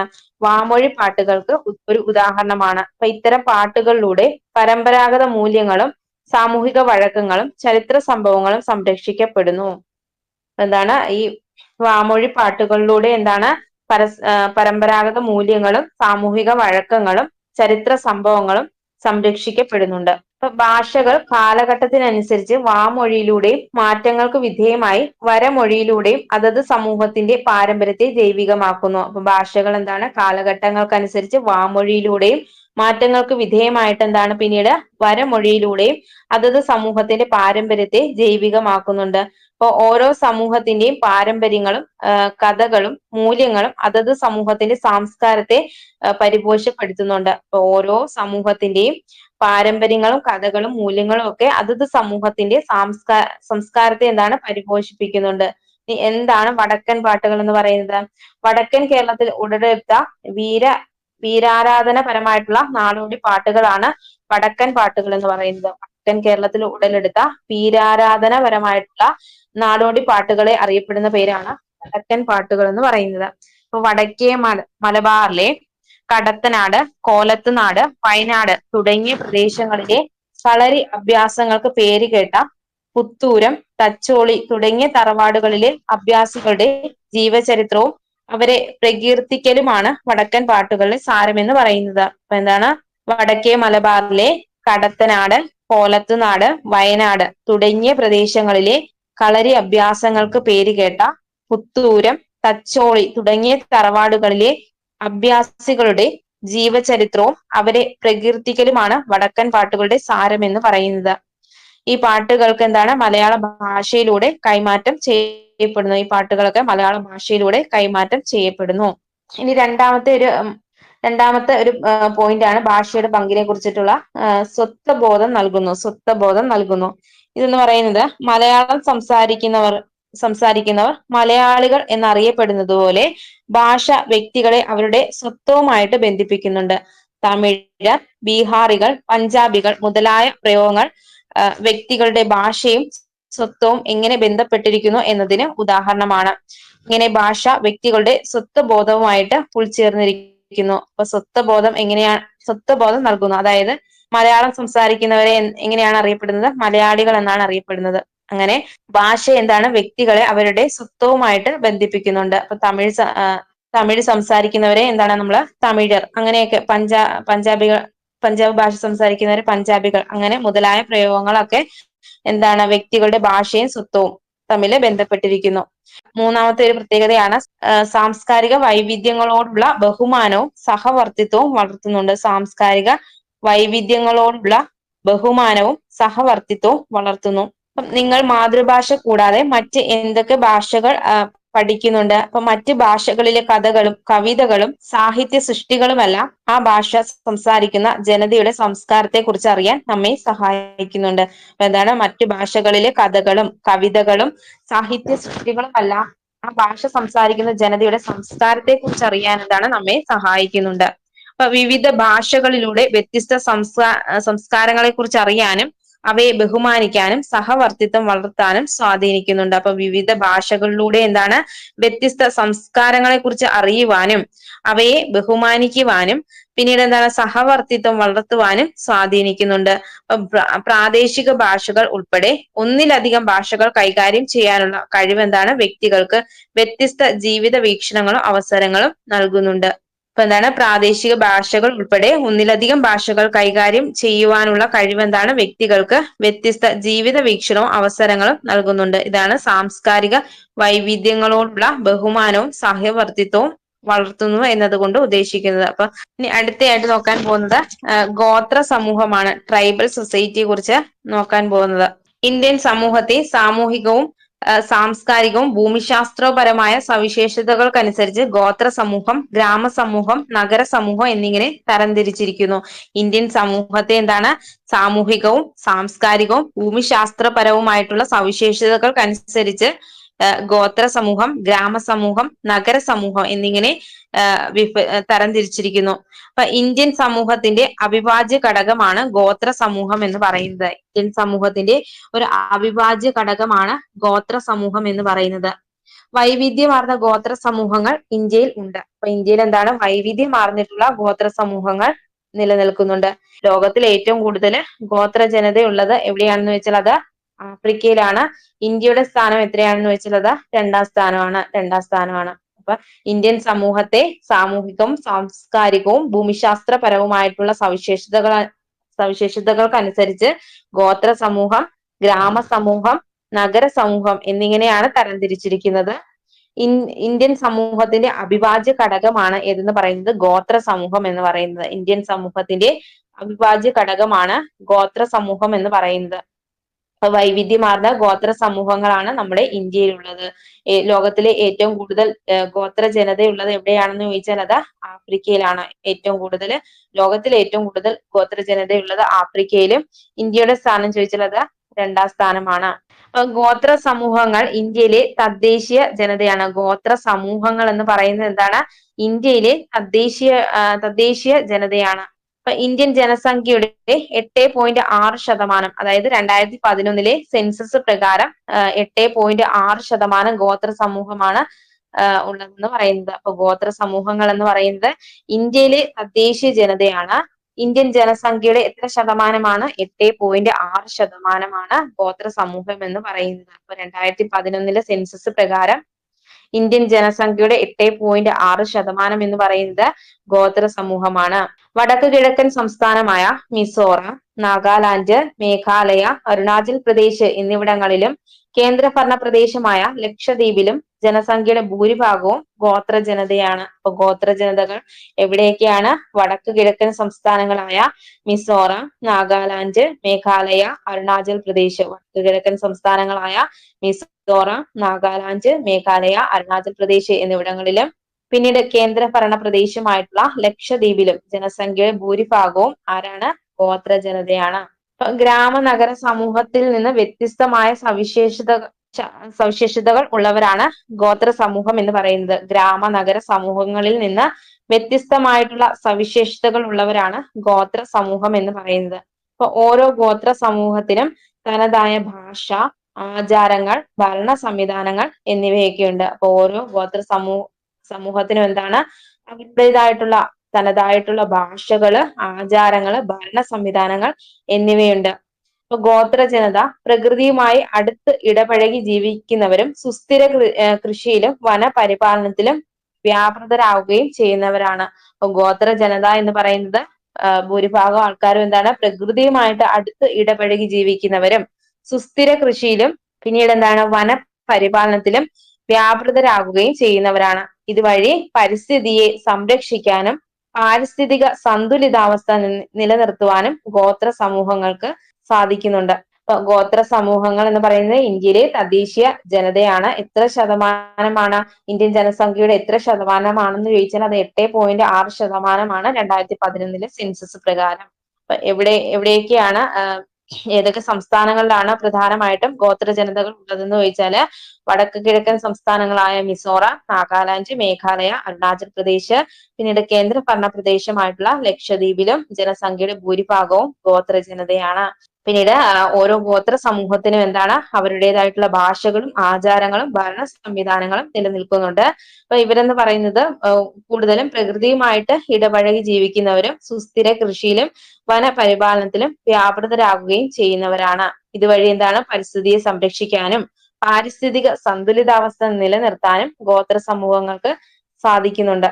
ഇന്ത്യയിലെ ഗോത്ര സമൂഹത്തിന്റെ വ്യത്യസ്ത ഭാഷകൾ, വിശ്വാസങ്ങൾ, ആചാരങ്ങൾ, ഭക്ഷണ രീതികൾ, ജീവിത രീതി എന്നിവ നമ്മുടെ വൈവിധ്യത്തിന്റെ ഭാഗമാണ്. ഇന്ത്യയിലെ ഗോത്ര സമൂഹങ്ങളുടെ വ്യത്യസ്ത ഭാഷകൾ, വിശ്വാസങ്ങൾ, ആചാരങ്ങൾ, ഭക്ഷണ രീതികൾ, ജീവിത രീതി എന്നിവയൊക്കെ നമ്മുടെ വൈവിധ്യത്തിന്റെ ഭാഗമാണ്. വനം, ജൈവ വൈവിധ്യം എന്നിവ തനതായി സംരക്ഷിക്കുന്നതിൽ ഗോത്ര സമൂഹത്തിന്റെ സംഭാവനകൾ വളരെ വലുതാണ്. അപ്പൊ വനവും ജൈവ വൈവിധ്യം എന്നിവയൊക്കെ എന്താണ് തനതായി സംരക്ഷിക്കുന്നതിൽ ഗോത്ര സമൂഹത്തിന്റെ സംഭാവന എന്ന് പറയുന്നത് വളരെയധികം വലുതാണ്. പരമ്പരാഗത അറിവുകൾ, കല, സംസ്കാരം തുടങ്ങിയവ തലമുറകളായിട്ട് കൈമാറ്റം ചെയ്യപ്പെടുന്നതിലൂടെ ഇന്ത്യയുടെ സാംസ്കാരിക സംരക്ഷണത്തിൽ ഗോത്ര സമൂഹം പ്രധാന പങ്ക് വഹിക്കുന്നുണ്ട്. പരമ്പരാഗത അറിവുകൾ, കല, സംസ്കാരം തുടങ്ങിയ തലമുറകളായിട്ട് കൈമാറ്റം ചെയ്യപ്പെടുന്നതിലൂടെ എന്താണ് ഇന്ത്യയുടെ സാംസ്കാരിക സംരക്ഷണത്തിൽ ഗോത്ര സമൂഹം പ്രധാന പങ്ക് വഹിക്കുന്നു. അപ്പൊ എന്താണ് ഈ പരമ്പരാഗത അറിവെന്ന് നോക്കാം. കൃഷി, ഔഷധങ്ങൾ, ജൈവ വൈവിധ്യ സംരക്ഷണം എന്നിവയെ കുറിച്ച് പരമ്പരാഗത ഗോത്ര സമൂഹങ്ങൾക്ക് വിലപ്പെട്ട അറിവുകളാണ് ഉള്ളത്. അപ്പം കൃഷി, ഔഷധങ്ങൾ, ജൈവ വൈവിധ്യ സംരക്ഷണം എന്നിവയെ കുറിച്ചൊക്കെ പരമ്പരാഗത ഗോത്ര സമൂഹങ്ങൾക്ക് എന്താണ് അവർക്ക് വിലപ്പെട്ട അറിവുകളാണ് ഉള്ളത്. ഉദാഹരണത്തിന് വിവിധ ഗോത്രങ്ങളിൽ ഉള്ളവർ വ്യത്യസ്ത കാലാവസ്ഥയെ പ്രതിരോധിക്കുന്ന വിളകൾ ഉൽപ്പാദിപ്പിക്കുകയും അവയുടെ വിത്തുകൾ തനതായ രീതിയിൽ സംരക്ഷിക്കുകയും ചെയ്യുന്നുണ്ട്. അതിനൊരു ഉദാഹരണമാണ് വിവിധ ഗോത്രങ്ങളിൽ ഉള്ളവരെന്താണ് വ്യത്യസ്ത കാലാവസ്ഥയെ പ്രതിരോധിക്കുന്ന വിളകൾ എന്താണ് ഉൽപ്പാദിപ്പിക്കുന്നു. അപ്പൊ അവയുടെ വിത്തുകൾ തനതായിട്ടുള്ള രീതിയിൽ സംരക്ഷിക്കുകയും ചെയ്യുന്നുണ്ട്. പിന്നീട് ആരോഗ്യ പരിപാലനത്തിനായിട്ട് തനത് പ്രകൃതിദത്ത വിഭവങ്ങൾ ഉപയോഗപ്പെടുത്തുന്നുണ്ട്. ആരോഗ്യ പരിപാലനത്തിനായിട്ട് എന്താണ് അവര് പ്രകൃതിദത്ത വിഭവങ്ങളാണ് ഉപയോഗപ്പെടുത്തുന്നത്. ഗോത്ര സമൂഹത്തിന്റെ നാട്ടു നടപ്പ് രീതികളും വാമൊഴി ചരിത്രങ്ങളും ഇന്ത്യൻ സംസ്കാരത്തിന് മികച്ച സംഭാവനകൾ നൽകുന്നുണ്ട്. ഗോത്ര സമൂഹത്തിന്റെ നാട്ടു നടപ്പ് രീതികളും വാമൊഴി ചരിത്രങ്ങളും ഒക്കെ ഇന്ത്യൻ സംസ്കാരത്തിന് മികച്ച സംഭാവനകൾ നൽകുന്നുണ്ട്. ഇത്തരത്തില് ഗോത്ര സമൂഹത്തിൽ ഉൾപ്പെടുന്ന രണ്ട് വ്യക്തികളാണ് ഒന്നാമതായിട്ട് ഇവിടെ കൊടുത്തിരിക്കുന്നത് ശ്രീമതി ലക്ഷ്മിക്കുട്ടി എന്ന് പറയുന്നത്. ശ്രീമതി ലക്ഷ്മിക്കുട്ടി. ഇപ്പൊ പരമ്പരാഗത ഔഷധ ചികിത്സയ്ക്ക് എന്താണ് 2018 Padma Shri award Indian president Shri Ramnath കോവിന്ദിൽ നിന്ന് സ്വീകരിക്കുന്നു. ശ്രീമതി ലക്ഷ്മിക്കുട്ടി എന്ന് പറയുന്നത് പരമ്പരാഗത ഔഷധ ചികിത്സാ രീതിക്ക് എന്താണ് 2018 പത്മശ്രീ അവാർഡ് ലഭിക്കുന്നുണ്ട്. ഇന്ത്യൻ പ്രസിഡന്റ് ശ്രീ രാംനാഥ് കോവിന്ദിൽ നിന്നാണ് സ്വീകരിക്കുന്നത്. മറ്റൊരു വ്യക്തിയാണ് ശ്രീ ചെറുവയൽ രാമൻ എന്ന് പറയുന്നത്. അപ്പൊ അദ്ദേഹം എന്ന് പറയുന്നത് പരമ്പരാഗത നെൽവിത്തിനങ്ങളുടെ സംരക്ഷണത്തിനും അവയുടെ പ്രചാരണത്തിനുമായിട്ട് 2023 പത്മശ്രീ അവാർഡ് 2023 പത്മശ്രീ അവാർഡ് നേടുന്ന വ്യക്തിയാണ് ആരെന്ന് പറയുന്നത് ശ്രീ ചെറുവയൽ രാമൻ എന്ന് പറയുന്നത്. അപ്പൊ ഏത് മേഖലയിലാണെന്ന് ചോദിച്ചാല് പരമ്പരാഗത നെൽവിത്തിനങ്ങളുടെ സംരക്ഷണത്തിനും അവയുടെ പ്രചാരണത്തിനുമായിട്ട് 2023 എന്താണ് പത്മശ്രീ അവാർഡ് ആരിൽ നിന്നാണ് സ്വീകരിക്കുന്നത്? ഇന്ത്യൻ പ്രസിഡന്റ് ശ്രീമതി ദ്രൗപദി മുർമുവിൽ നിന്നാണ് സ്വീകരിക്കുന്നത്. അപ്പൊ ശ്രീമതി ലക്ഷ്മിക്കുട്ടി ഏത് മേഖലയുമായിട്ട് ബന്ധപ്പെട്ടിരിക്കുന്നു എന്ന് ചോദിച്ചാല് പരമ്പരാഗത ഔഷധ ചികിത്സാ രീതിയുമായിട്ട് ബന്ധപ്പെട്ടിരിക്കുന്നു. ശ്രീ ചെറുവയൽ രാമൻ പരമ്പരാഗത നെൽവിത്തനങ്ങളുടെ സംരക്ഷണത്തിനും അവയുടെ പ്രചാരണത്തിനുമായിട്ട് എന്താണ് 2023 പത്മശ്രീ അവാർഡ് ജേതാവാണ്. രണ്ടാമതായിട്ട് നോക്കാൻ പോകുന്നത് കലയും സംസ്കാരവുമാണ്. ഗോത്ര സമൂഹം തങ്ങളുടെ സവിശേഷമായ ഭാഷ, കലാരൂപങ്ങൾ, ആഘോഷങ്ങൾ, സംഗീതം, നൃത്തം എന്നിവയിലൂടെ ഇന്ത്യൻ സംസ്കാരത്തെ പരിപോഷിപ്പിക്കുന്നുണ്ട്. അപ്പൊ എന്താണ് ഗോത്ര സമൂഹം തങ്ങളുടെ സവിശേഷമായിട്ടുള്ള ഭാഷ, കലാരൂപങ്ങൾ, ആഘോഷങ്ങൾ, സംഗീതം, നൃത്തം എന്നിവയിലൂടെ എന്താണ് ഇന്ത്യൻ സംസ്കാരത്തെ പരിപോഷിപ്പിക്കുന്നു. ഗ്രാമ നഗര സമൂഹങ്ങളെ പോലെ തന്നെ ഇന്ത്യയിലെ നാനാത്വത്തിൽ ഏകത്വം എന്ന ആശയത്തെ ഗോത്ര സമൂഹവും ബലപ്പെടുത്തുന്നുണ്ട്. അപ്പൊ എന്താണ് ഗ്രാമ നഗര സമൂഹങ്ങളെ പോലെ തന്നെ എന്താണ് ഇന്ത്യയുടെ നാനാത്വത്തിൽ ഏകത്വം എന്ന ആശയത്തെ ഗോത്ര സമൂഹവും ബലപ്പെടുത്തുന്നു. ഗോത്ര കലകൾ അതായത് വാർലി പെയിന്റിങ് പോലെയുള്ള ഇപ്പൊ ഗോത്ര കലകൾക്കൊരു ഉദാഹരണമാണ് വാർലി പെയിന്റിങ് എന്ന് പറയുന്നത്. ഗോത്ര കലകളും സാംസ്കാരിക ഉത്സവങ്ങൾ ആഗോളതലത്തിൽ ആകർഷിക്കപ്പെടുകയും വിനോദസഞ്ചാരത്തെ പ്രോത്സാഹിപ്പിക്കുകയും ചെയ്യുന്നുണ്ട്. അപ്പൊ ഗോത്ര കലകൾ, വാർലി പെയിന്റിംഗ് പോലെയുള്ളവയെ പിന്നീട് എന്താണ് സാംസ്കാരിക അവരുടെ ഗോത്രവർഗക്കാരുടെ സാംസ്കാരിക ഉത്സവങ്ങളൊക്കെ എന്താണ് ആഗോളതലത്തിൽ ആകർഷിക്കപ്പെടുകയും ഇതെന്താണ് വിനോദസഞ്ചാരത്തെ പ്രോത്സാഹിപ്പിക്കുകയും ചെയ്യുന്നുണ്ട്. അപ്പൊ ഗോത്ര സമൂഹം തങ്ങളുടെ സവിശേഷമായിട്ടുള്ള ഭാഷ, കലാരൂപങ്ങൾ, ആഘോഷങ്ങൾ, സംഗീതം, നൃത്തം എന്നിവയിലൂടെ ഇന്ത്യൻ സംസ്കാരത്തെയൊക്കെ പരിപോഷിപ്പിക്കുന്നുണ്ട്. ഇനി ഇവിടെ പ്രധാനപ്പെട്ട ഗോത്ര കലകളുടെ ചിത്രങ്ങൾ കൊടുത്തിട്ടുണ്ട്. അപ്പൊ ഗോത്ര കലകൾ പ്രധാനപ്പെട്ടതാണ് വാർലി പെയിന്റിംഗ് എന്ന് പറയുന്നത്. ഒന്നാമതായിട്ട് പറയുന്നത് വാർലി പെയിന്റിംഗ്, പിന്നീട് ഇരുള നൃത്തം, പളിയ നൃത്തം, മലപ്പുലയാട്ടം, പണിയ നൃത്തം, മംഗലം കളി ഇതൊക്കെ ഗോത്ര കലകൾക്ക് ഉദാഹരണങ്ങളാണ്. അപ്പൊ ഏതൊക്കെയാണ്? വാർലി പെയിന്റിങ്, ഇരുള നൃത്തം, മലപ്പുലയാട്ടം, പളിയ നൃത്തം, പണിയ നൃത്തം, മംഗലം കളി ഇതൊക്കെ ഗോത്ര കലകൾക്ക് ഉദാഹരണങ്ങളാണ്. ഇനി മൂന്നാമത്തെ ഒരു പോയിന്റ് പറയുന്നത് സുസ്ഥിര ജീവിതമാണ്. സുസ്ഥിര ജീവിതം. ഇപ്പൊ ഗോത്ര സമൂഹങ്ങൾ എന്ന് പറയുന്നത് പ്രകൃതിയുമായി ഇണങ്ങി ജീവിക്കുകയും വനം, വെള്ളം തുടങ്ങി ഭൂമിയിലുള്ള പ്രകൃതി വിഭവങ്ങളെ പരിസ്ഥിതി സൗഹൃദമായിട്ട് ജീവിതത്തിന്റെ ഭാഗമാക്കുകയും ചെയ്യുന്നുണ്ട്. ഗോത്ര സമൂഹങ്ങൾ പ്രകൃതിയുമായി ഇണങ്ങി ജീവിക്കുകയും പിന്നീട് വനം, വെള്ളം തുടങ്ങി ഭൂമിയിലുള്ള പ്രകൃതി വിഭവങ്ങളെ പരിസ്ഥിതി സൗഹൃദമായിട്ട് ജീവിതത്തിന്റെ ഭാഗമാക്കുകയും ചെയ്യുന്നു. അപ്പൊ ഈ സമൂഹത്തിന്റെ സമ്പ്രദായങ്ങൾ പരിസ്ഥിതി സംരക്ഷണത്തിനും വിഭവ പരിപാലനത്തിനും മികച്ച മാതൃകകൾ നൽകുന്നുണ്ട്. അപ്പൊ വനത്തെ സംബന്ധിച്ച ഗോത്ര സമൂഹത്തിന്റെ അറിവുകൾ ഇക്കോ ടൂറിസം മേഖലയുടെ വികാസത്തിന് ആക്കം കൂട്ടുന്നുണ്ട്. വനത്തെ സംബന്ധിച്ച ഗോത്ര സമൂഹത്തിന്റെ അറിവുകൾ എന്താണ്? ഇക്കോ ടൂറിസം മേഖലയുടെ വികാസത്തിന് ആക്കം കൂട്ടുന്നു. നമ്മുടെ രാജ്യത്തിന്റെ ജ്ഞാന സമ്പദ് വ്യവസ്ഥയ്ക്ക് ഗോത്ര സമൂഹത്തിന്റെ അറിവുകൾ മുതൽക്കൂട്ടാകുന്നതിന്റെ ഉദാഹരണം ആണിത്. ഒന്നുകൂടെ പറയാം, സുസ്ഥിര ജീവിതം എന്ന് പറയുന്നത് എന്താണ്? ഗോത്ര സമൂഹങ്ങൾ പ്രകൃതിയുമായിട്ട് ഇണങ്ങി ജീവിക്കുകയും വനം, വെള്ളം തുടങ്ങി ഭൂമിയിലുള്ള പ്രകൃതി വിഭവങ്ങളെ പരിസ്ഥിതി സൗഹൃദമായിട്ട് ജീവിതത്തിന്റെ ഭാഗമാക്കുകയും ചെയ്യുന്നവരാണ്. അപ്പൊ ഈ സമൂഹത്തിന്റെ സമ്പ്രദായങ്ങൾ പരിസ്ഥിതി സംരക്ഷണത്തിനും വിഭവ പരിപാലനത്തിനും ഒക്കെ എന്താണ് മികച്ച മാതൃകകൾ നൽകുന്നുണ്ട്. അപ്പൊ വനത്തെ സംബന്ധിച്ച ഗോത്ര സമൂഹത്തിന്റെ അറിവുകൾ ഇക്കോ ടൂറിസം മേഖലയുടെ വികാസത്തിന് ആക്കം കൂട്ടുന്നു. നമ്മുടെ രാജ്യത്തിന്റെ ജ്ഞാന സമ്പദ് വ്യവസ്ഥയ്ക്ക് ഗോത്ര സമൂഹത്തിന്റെ അറിവുകൾ ഒരു മുതൽക്കൂട്ടാകുന്നതിന്റെ ഉദാഹരണമാണ്. ഇനി നാലാമത്തെ ഒരു പോയിന്റ് പറയുന്നത് അസമത്വത്തിനെതിരെയുള്ള പ്രതിരോധങ്ങളാണ്. അസമത്വത്തിന് എതിരെയുള്ള പ്രതിരോധങ്ങളാണ്. അപ്പൊ ഇതെന്ന് പറയുന്നത് ഇന്ത്യയിലെ ചില പ്രധാനപ്പെട്ട ഗോത്ര കലാപങ്ങളെ കുറിച്ചാണ് ഇവിടെ ഒരു ബോക്സിനകത്ത് കൊടുത്തിട്ടുണ്ട്. ഇപ്പൊ ഒന്നാമതായിട്ട് പറയുന്നത് സന്താൾ കലാപമാണ്. സന്താൾ കലാപം. സന്താൾ കലാപത്തിന്റെ വർഷം ചോദിച്ചാൽ 1855 മുതൽ 1856 വരെയാണ്. സന്താൾ കലാപത്തിന്റെ കാലഘട്ടം ചോദിച്ചാൽ 1855 മുതൽ 1856 വരെയാണ്. അപ്പൊ ഈ സന്താൾ കലാപത്തിന്റെ കാരണം എന്താണെന്ന് ചോദിച്ചാൽ ഭൂ ഉടമകളുടെയും പണമിടപാടുകാരുടെയും ബ്രിട്ടീഷ് ഉദ്യോഗസ്ഥരുടെയും ചൂഷണം, പൂർവിക ഭൂമിയിൽ നിന്നുള്ള നിർബന്ധിത കുടിയിറക്കം. സന്താൾ കലാപത്തിന്റെ പ്രധാന കാരണങ്ങൾ എന്ന് പറയുന്നത് ഭൂ ഉടമകളുടെയും പണമിടപാടുകാരുടെയും ബ്രിട്ടീഷ് ഉദ്യോഗസ്ഥരുടെയും ചൂഷണം, പൂർവിക ഭൂമിയിൽ നിന്നുള്ള നിർബന്ധിത കുടിയിറക്കം. ഇനി സന്താൾ കലാപം നടന്ന സ്ഥലങ്ങളാണ് ഇപ്പോഴത്തെ ബംഗാൾ, ജാർഖണ്ഡ്, ഒഡീഷ, ബീഹാർ എന്നിവ ഉൾപ്പെടുന്ന മേഖലകൾ. സന്താൾ കലാപം നടന്ന സ്ഥലങ്ങളാണ് ഇപ്പോഴത്തെ ബംഗാൾ, ജാർഖണ്ഡ്, ഒഡീഷ, ബീഹാർ എന്നിവ ഉൾപ്പെടുന്ന മേഖലകൾ. സന്താൾ കലാപത്തിന്റെ പ്രധാന നേതാക്കളാണ് സിദ്ധു മുർമു, കൻഹു മുർമു. സന്താൾ കലാപത്തിന്റെ പ്രധാന നേതാക്കളാണ് സിദ്ധു മുർമു, കൻഹു മുർമു. രണ്ടാമത്തെ ഒരു ഗോത്ര കലാപമാണ് മുണ്ട കലാപം അല്ലെങ്കിൽ ഉൽഗുലാൻ പ്രസ്ഥാനം എന്ന് പറയുന്നത്. അപ്പൊ ഈ മുണ്ട കലാപത്തിന്റെ കാലഘട്ടം പറയുന്നത് 1899 മുതൽ 1900 വരെയാണ്. മുണ്ട കലാപത്തിന്റെ കാലഘട്ടമാണ് 1899 തൊട്ട് 1900.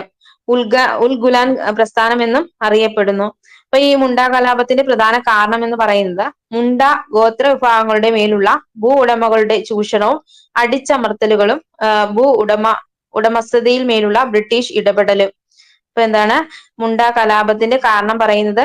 മുണ്ട ഗോത്ര വിഭാഗങ്ങളുടെ മേലുള്ള ഭൂ ഉടമകളുടെ ചൂഷണവും അടിച്ചമർത്തലും ഉടമസ്ഥതയിൽ മേലുള്ള ബ്രിട്ടീഷ് ഇടപെടലുമാണ്.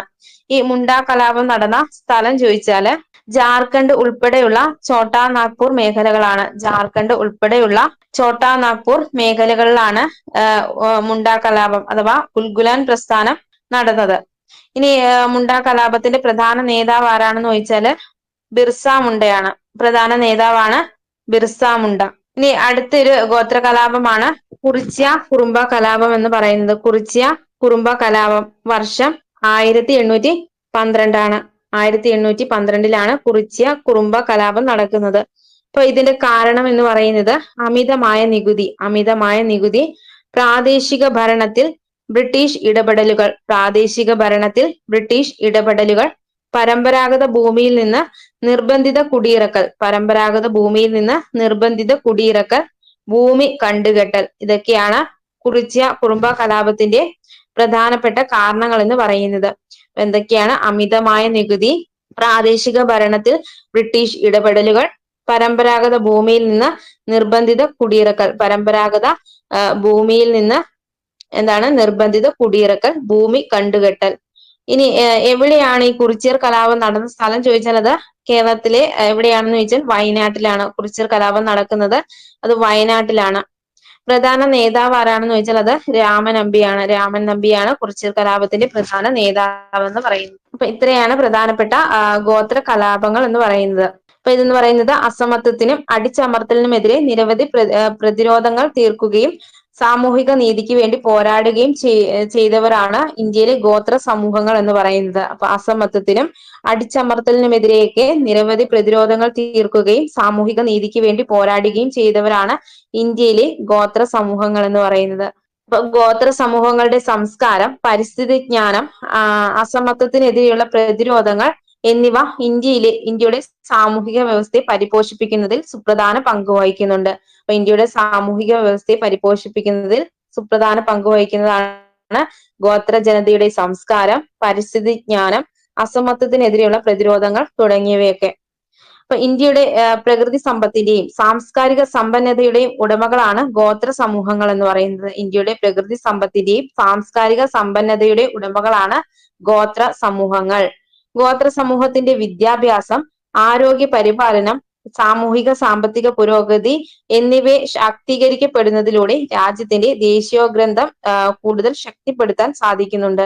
ഇപ്പൊ ഗോത്ര സമൂഹത്തിന്റെ വിദ്യാഭ്യാസം, ആരോഗ്യ പരിപാലനം, സാമൂഹിക സാമ്പത്തിക പുരോഗതി എന്നിവയെ ശാക്തീകരിക്കുന്നതിലൂടെ രാജ്യത്തിന്റെ ദേശീയോഗ്രന്ഥം കൂടുതൽ ശക്തിപ്പെടുത്താൻ സാധിക്കും. ഇന്ത്യൻ സാമൂഹിക വ്യവസ്ഥയുടെ വിവിധ ഘടകങ്ങൾ എന്ന് പറയുന്നത് മതം, ഭാഷ, ഗോത്ര, ഗ്രാമ, നഗര സമൂഹങ്ങൾ, ജാതി വ്യവസ്ഥ തുടങ്ങിയവയൊക്കെയാണ് ഇന്ത്യൻ സാമൂഹിക വ്യവസ്ഥയുടെ വിവിധ ഘടകങ്ങൾ എന്ന് പറയുന്നത്. മതം, ഭാഷ, ഗോത്ര, ഗ്രാമ, നഗര സമൂഹങ്ങൾ, ജാതി വ്യവസ്ഥ തുടങ്ങിയവയൊക്കെയാണ് ഇന്ത്യൻ സാമൂഹിക വ്യവസ്ഥയുടെ വിവിധ ഘടകങ്ങൾ എന്ന് പറയുന്നത്. അപ്പൊ ഇനി അടുത്തയായിട്ട് നോക്കാൻ പോകുന്നത് ഗ്രാമ നഗര സമൂഹങ്ങളെ കുറിച്ചിട്ടാണ് ഗ്രാമ നഗര സമൂഹങ്ങളെ കുറിച്ചിട്ടാണ്. ഈ പാഠഭാഗത്തില് ആരവിന്റെയും മായയെയും കുറിച്ചുള്ള അവരുടെ ഗ്രാമങ്ങളെ കുറിച്ചുള്ള ഒരു വിവരണം ഇവിടെ കൊടുത്തിട്ടുണ്ട്. അപ്പൊ ഈ പുരാതന കാലം മുതൽക്കേ തന്നെ സ്വയം ധർമ്മങ്ങൾ നിലനിന്നിരുന്ന നാടായിരുന്നു ഇന്ത്യ എന്ന് പറയുന്നത്. പുരാതന കാലം മുതൽ തന്നെ സ്വയം ഭരണമുള്ള ഗ്രാമങ്ങൾ നിലനിന്നിരുന്ന നാടായിരുന്നു ഇന്ത്യ എന്ന് പറയുന്നത്. ഇപ്പൊ കൃഷിയിലും ചെറുകിട വ്യവസായങ്ങളിലും അധിഷ്ഠിതമാണ് ഗ്രാമസമൂഹം എന്ന് പറയുന്നത്. കൃഷിയിലും ചെറുകിട വ്യവസായങ്ങളിലും അധിഷ്ഠിതമായ സമൂഹമാണ് ഗ്രാമസമൂഹം എന്ന് പറയുന്നത്. ഇഴയടപ്പമുള്ള ബന്ധങ്ങളും പാരമ്പര്യ ജീവിത രീതികളുമാണ് ഈ സമൂഹത്തിന്റെ പ്രത്യേകത എന്ന് പറയുന്നത്. അപ്പൊ ഇഴയടപ്പമുള്ള ബന്ധങ്ങളും പാരമ്പര്യ ജീവിത രീതികളുമാണ് ഗ്രാമസമൂഹത്തിന്റെ പ്രത്യേകത എന്ന് പറയുന്നത്. ഇന്ത്യയുടെ കാർഷിക സമ്പദ് വ്യവസ്ഥയുടെ നട്ടെല്ലാണ് ഗ്രാമസമൂഹങ്ങൾ. ഇന്ത്യയുടെ കാർഷിക സമ്പദ് വ്യവസ്ഥയുടെ നട്ടെല്ലാണ് ഗ്രാമസമൂഹങ്ങൾ എന്ന് പറയുന്നത്. ഇപ്പൊ വൈവിധ്യമാർന്ന വ്യവസായങ്ങൾ, വിവിധ സേവനങ്ങൾ, ആധുനിക അടിസ്ഥാന സൗകര്യങ്ങൾ എന്നിവയെല്ലാമാണ് നഗര സമൂഹത്തിന്റെ പ്രത്യേകത എന്ന് പറയുന്നത്. എന്നാൽ നഗര സമൂഹത്തിന്റെ പ്രത്യേകത എന്തൊക്കെയാണ്? വൈവിധ്യമാർന്നിട്ടുള്ള വ്യവസായങ്ങളും വിവിധ സേവനങ്ങളും ആധുനിക അടിസ്ഥാന സൗകര്യങ്ങൾ തുടങ്ങിയവയൊക്കെയാണ് നഗര സമൂഹത്തിന്റെ പ്രത്യേകതകൾ എന്ന് പറയുന്നത്. വൈവിധ്യമാർന്ന മനുഷ്യ സമൂഹവും വേഗതയേറിയ ജീവിത രീതികളും ഗ്രാമങ്ങളെ അപേക്ഷിച്ച് നഗര ജീവിതത്തിന്റെ സവിശേഷതയാണ്. വൈവിധ്യമാർന്ന മനുഷ്യ സമൂഹവും വേഗതയേറിയ ജീവിത രീതികളും ഗ്രാമങ്ങളെ അപേക്ഷിച്ച് നഗര ജീവിതത്തിന്റെ ഒരു സവിശേഷതകളായിട്ടാണ് പറയുന്നത്. ഇനി അടുത്തത് ഒരു ഒരു ബോക്സിനകത്ത് ഇങ്ങനെ കൊടുത്തിട്ടുണ്ട്. പഞ്ചാബിലെ ഗ്രാമത്തിൽ താമസിക്കുന്ന ജബീർ സിംഗിന്റെയും കുടുംബത്തിന്റെയും മുഖ്യ തൊഴിൽ ഗോതമ്പ് കൃഷിയാണ്. ഗ്രാമത്തിൽ ഉൽപ്പാദിപ്പിക്കുന്ന ഗോതമ്പ് നഗരത്തിലാണ് കൂടുതലായിട്ടും വിതരണം ചെയ്യുന്നത്.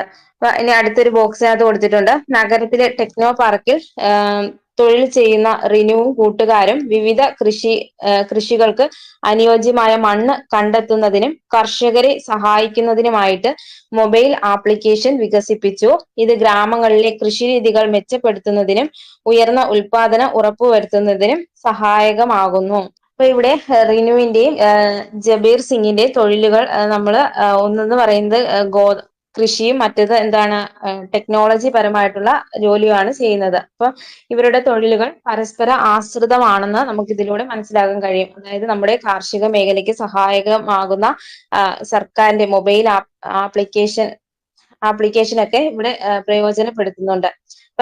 ഭക്ഷണത്തിനായുള്ള അസംസ്കൃത വസ്തുക്കൾക്കായി നഗരങ്ങൾ ഗ്രാമങ്ങളെ ആശ്രയിക്കുമ്പോൾ സാങ്കേതിക വിദ്യയ്ക്കും വിപണിക്കുമായിട്ട് ഗ്രാമങ്ങൾ നഗരങ്ങളെയും ആശ്രയിക്കുന്നുണ്ട്. ഭക്ഷണത്തിനായുള്ള അസംസ്കൃത വസ്തുക്കൾക്കായിട്ട് നഗരങ്ങൾ ഗ്രാമങ്ങളെ ആശ്രയിക്കുന്നുണ്ട്. അതുപോലെ തന്നെയാണ് സാങ്കേതിക വിദ്യയ്ക്കും വിപണിക്കുമായിട്ട് ഗ്രാമങ്ങൾ നഗരങ്ങളെയും ആശ്രയിക്കുന്നു. നഗരങ്ങളിലെ ആധുനിക പ്രവണതകൾ ഗ്രാമങ്ങളെ സ്വാധീനിക്കാറുണ്ട്. നഗരങ്ങളിലെ ആധുനിക പ്രവണതകൾ ഗ്രാമങ്ങളെ സ്വാധീനിക്കാറുണ്ട്. അപ്പൊ നഗരങ്ങളെ അപേക്ഷിച്ച് ഗ്രാമങ്ങൾ പരസ്പര ബന്ധങ്ങൾക്കും സാമൂഹിക സഹകരണത്തിനും കൂടുതൽ ഊന്നൽ നൽകുന്നുണ്ട്. അപ്പൊ എങ്ങനെയൊക്കെയാണ് ഇവർ പരസ്പരം ബന്ധപ്പെട്ട് കിടക്കുന്നത്? ഭക്ഷണത്തിനായുള്ള അസംസ്കൃത വസ്തുക്കൾക്കായിട്ട് നഗരങ്ങൾ ഗ്രാമങ്ങളെ ആശ്രയിക്കുമ്പോൾ സാങ്കേതിക വിദ്യയ്ക്ക് വിപണിക്കുമായിട്ട് ഗ്രാമങ്ങൾ നഗരങ്ങളെ ആശ്രയിക്കുന്നുണ്ട്. അപ്പൊ ഈ നഗരങ്ങളിലെ ആധുനിക പ്രവണതകളൊക്കെ ഗ്രാമങ്ങളെ വളരെയധികം സ്വാധീനിക്കാറുണ്ട്. നഗരങ്ങളെ അപേക്ഷിച്ച് ഗ്രാമങ്ങൾ പരസ്പര ബന്ധങ്ങൾക്കും സാമൂഹിക സഹകരണത്തിനും കൂടുതൽ ഊന്നൽ നൽകുന്നുണ്ട്.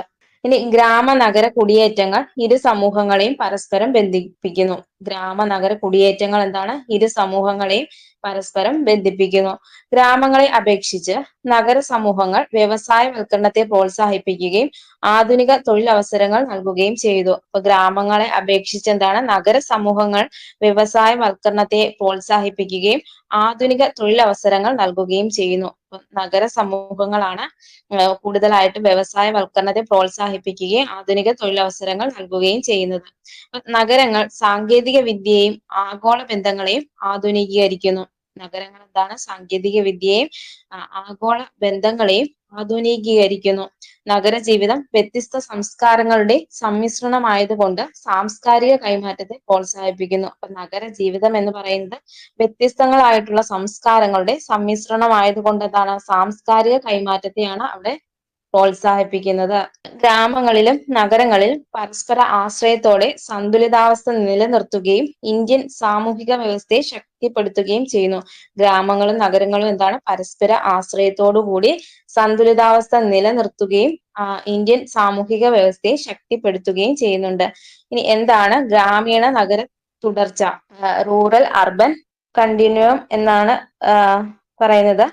ഇപ്പൊ ഗ്രാമ സമൂഹങ്ങൾ നഗര സമൂഹങ്ങളുമായിട്ട് പരിവർത്തനം ചെയ്യപ്പെടുന്നതുമായി ബന്ധപ്പെട്ട ഒരു സങ്കല്പനമാണ് ഗ്രാമ-നഗര തുടർച്ച എന്ന് പറയുന്നത്. ഗ്രാമ സമൂഹങ്ങൾ നഗര സമൂഹങ്ങളുമായിട്ട് പരിവർത്തനം ചെയ്യപ്പെടുന്നതുമായിട്ട് ബന്ധപ്പെട്ട ഒരു സങ്കല്പനമാണ് ഗ്രാമീണ നഗര തുടർച്ച എന്ന് പറയുന്നത്. ഇപ്പൊ ഗ്രാമവും നഗരവും എവിടെ അവസാനിക്കുന്നുവെന്നും എവിടെ ആരംഭിക്കുന്നുവെന്നും കൃത്യമായി തിരിച്ചറിയാൻ പര്യാപ്തമായ രീതിയിൽ ഇവയ്ക്കിടയിൽ ഒരു അതിർവരമ്പ് നിർണയിക്കപ്പെട്ടിട്ടില്ല എന്ന സ്ഥിതിവിശേഷം ഗ്രാമീണ നഗര തുടർച്ചയിൽ നിലനിൽക്കുന്നുവെന്ന് മക് ഐവർ അഭിപ്രായപ്പെടുന്നുണ്ട്. അപ്പൊ എന്താണ് പറഞ്ഞത്? ഗ്രാമവും നഗരവും എവിടെ അവസാനിക്കുന്നുവെന്നും എവിടെ ആരംഭിക്കുന്നുവെന്നും കൃത്യമായി തിരിച്ചറിയാൻ പര്യാപ്തമായ രീതിയിൽ ഇവയ്ക്കിടയിൽ ഒരു അതിർവരമ്പ് നിർണയിക്കപ്പെട്ടിട്ടില്ല എന്ന സ്ഥിതിവിശേഷം ഗ്രാമീണ നഗര തുടർച്ചയിൽ നിലനിൽക്കുന്നുവെന്ന് മക് ഐവർ അഭിപ്രായപ്പെടുന്നുണ്ട്. ഇപ്പൊ കേരളത്തിൽ ഇത്തരത്തിലുള്ള ഗ്രാമീണ നഗര തുടർച്ച നിലനിൽക്കുന്നതായിട്ട് കാണാവുന്നതാണ്. കേരളത്തിൽ ഇത്തരത്തിലുള്ള ഗ്രാമീണ നഗര തുടർച്ച നിലനിൽക്കുന്നതായിട്ട് കാണപ്പെടാൻ സാധിക്കുന്നതാണ്. ഇപ്പൊ ഗ്രാമ സമൂഹങ്ങൾ നഗര സമൂഹങ്ങളുമായിട്ട് പരിവർത്തനം ചെയ്യപ്പെടുന്നതുമായി ബന്ധപ്പെട്ട ഒരു സങ്കല്പനത്തെയാണ് ഗ്രാമീണ നഗര തുടർച്ച എന്ന് പറയുന്നത്. ഗ്രാമ സമൂഹങ്ങൾ നഗര സമൂഹങ്ങളുമായിട്ട് പരിവർത്തനം ചെയ്യപ്പെടുന്നതുമായി ബന്ധപ്പെട്ട ഒരു സങ്കല്പനത്തെ പറയുന്ന പേരാണ് ഗ്രാമീണ നഗര തുടർച്ച എന്ന് പറയുന്നത്. അടുത്തത് നോക്കാൻ പോകുന്നത് വൈവിധ്യത്തിൽ നിന്ന് ബഹുസ്വരതയിലേക്ക്. മതം, ജാതി, ഗോത്രം, ദേശം, ഭാഷ തുടങ്ങിയവയിലെ വൈവിധ്യങ്ങൾ നിലനിൽക്കുന്ന രാജ്യമാണ് ഇന്ത്യ എന്ന് പറയുന്നത്. മതം, ജാതി, ഗോത്രം, ദേശം, ഭാഷ തുടങ്ങിയവയിലെ വൈവിധ്യങ്ങൾ നിലനിൽക്കുന്ന രാജ്യമാണ് ഇന്ത്യ എന്ന് പറയുന്നത്. അപ്പൊ ഈ വൈവിധ്യങ്ങളെ ബഹുസ്വരതയിലൂടെ സമീപിക്കുമ്പോൾ മാത്രമേ രാജ്യത്തിന്റെ സാമൂഹിക വ്യവസ്ഥ സുസ്ഥിരമായി നിലനിൽക്കുന്നുള്ളൂ. അപ്പൊ എന്താണ്, ഇത്തരം വൈവിധ്യങ്ങളെ ബഹുസ്വരതയിലൂടെ സമീപിക്കുമ്പോൾ മാത്രമേ ആ രാജ്യത്തിന്റെ സാമൂഹിക വ്യവസ്ഥ സുസ്ഥിരമായി നിലനിൽക്കുകയുള്ളൂ. വൈവിധ്യം, ബഹുസ്വരത എന്നീ വാക്കുകൾ പലപ്പോഴും ഒരേ അർത്ഥത്തിൽ ഉപയോഗിക്കുന്നുണ്ട്. അപ്പൊ വൈവിധ്യം, ബഹുസ്വരത എന്നീ വാക്കുകൾ എന്താണ് പലപ്പോഴും ഒരേ അർത്ഥത്തിൽ ഉപയോഗിക്കുന്നതായിട്ട് നമുക്ക് അറിയാൻ സാധിക്കും. ഇപ്പൊ വ്യത്യസ്തമായിട്ടുള്ള അനേകം ജീവജാലങ്ങൾ പ്രകൃതിയിൽ നിലനിൽക്കുന്നു എന്ന ആശയമാണ് ജൈവ വൈവിധ്യം എന്നതുകൊണ്ട് അർത്ഥമാക്കുന്നത്. അപ്പൊ എന്താണ്, വ്യത്യസ്തമായിട്ടുള്ള അനേകം ജീവജാലങ്ങൾ പ്രകൃതിയിൽ നിലനിൽക്കുന്നു എന്ന ആശയമാണ് ജൈവ വൈവിധ്യം എന്നതുകൊണ്ട് അർത്ഥമാക്കുന്നത്. അപ്പൊ വൈവിധ്യം എന്നാൽ വ്യത്യസ്തതകളാണ്. വൈവിധ്യം എന്നതിന്റെ അർത്ഥം എന്താണ്, വ്യത്യസ്തതകളാണ്. എന്നാല് വ്യത്യസ്തതയുള്ള കാര്യങ്ങൾ ഒരുമിച്ച് സഹവർത്തിക്കുന്നതിനെയാണ് ബഹുസ്വരത എന്ന വാക്ക് അർത്ഥമാക്കുന്നത്. ഈ വ്യത്യസ്തമായിട്ടുള്ള കാര്യങ്ങൾ ഒരുമിച്ച് സഹവർത്തിക്കുന്നതിനെയാണ് ബഹുസ്വരത എന്ന വാക്ക് അർത്ഥമാക്കുന്നത്. അപ്പൊ ഒരു ഓർക്കസ്ട്രയില് വിവിധ സംഗീത ഉപകരണങ്ങൾ ഉണ്ട് എന്നത് അതിന്റെ വൈവിധ്യമായി കാണാം. എന്നാൽ അവയെ എന്താണ്, മനോഹരമായിട്ടുള്ള സംഗീതം പൊഴിക്കുന്ന രീതിയിൽ വിദഗ്ധമായി ക്രമപ്പെടുത്തുമ്പോഴാണ് അത് അവിടെ എന്താണ്, ബഹുസ്വരത സംഭവിക്കുന്നത്. അപ്പൊ ജൈവ വൈവിധ്യം എന്നതുകൊണ്ട് അർത്ഥമാക്കുന്നത് എന്താണ്, വ്യത്യസ്ത അനേകം ജീവജാലങ്ങൾ പ്രകൃതിയിൽ നിലനിൽക്കുന്നു എന്ന ആശയമാണ് ജൈവ വൈവിധ്യം എന്നതുകൊണ്ട് അർത്ഥമാക്കുന്നത്. വൈവിധ്യം എന്നാൽ എന്താണ്, വ്യത്യസ്തതകളാണ്. വൈവിധ്യം എന്നാൽ വ്യത്യസ്തതകളാണ്. എന്നാല് വ്യത്യസ്തതകളുള്ള കാര്യങ്ങൾ ഒരുമിച്ച് സഹവർത്തിക്കുന്നതിനെ എന്തെന്ന് പറയാം, ബഹുസ്വരത എന്ന വാക്ക് കൊണ്ട് അർത്ഥമാക്കുന്നുണ്ട്. ഇപ്പൊ ഒരു ഉദാഹരണം പറയുകയാണെങ്കിൽ, ഒരു ഓർക്കസ്ട്രയില് വിവിധ സംഗീത ഉപകരണങ്ങൾ ഉണ്ട് എന്നത് അത് വൈവിധ്യമായിട്ട് കാണാം. എന്നാല് അവയെ എന്താണ്, മനോഹരമായിട്ടുള്ള സംഗീതം പൊഴിക്കുന്ന രീതിയിൽ വിദഗ്ധമായിട്ട് ക്രമപ്പെടുത്തുമ്പോഴാണ് അവിടെ ബഹുസ്വരത സംഭവിക്കുന്നത്.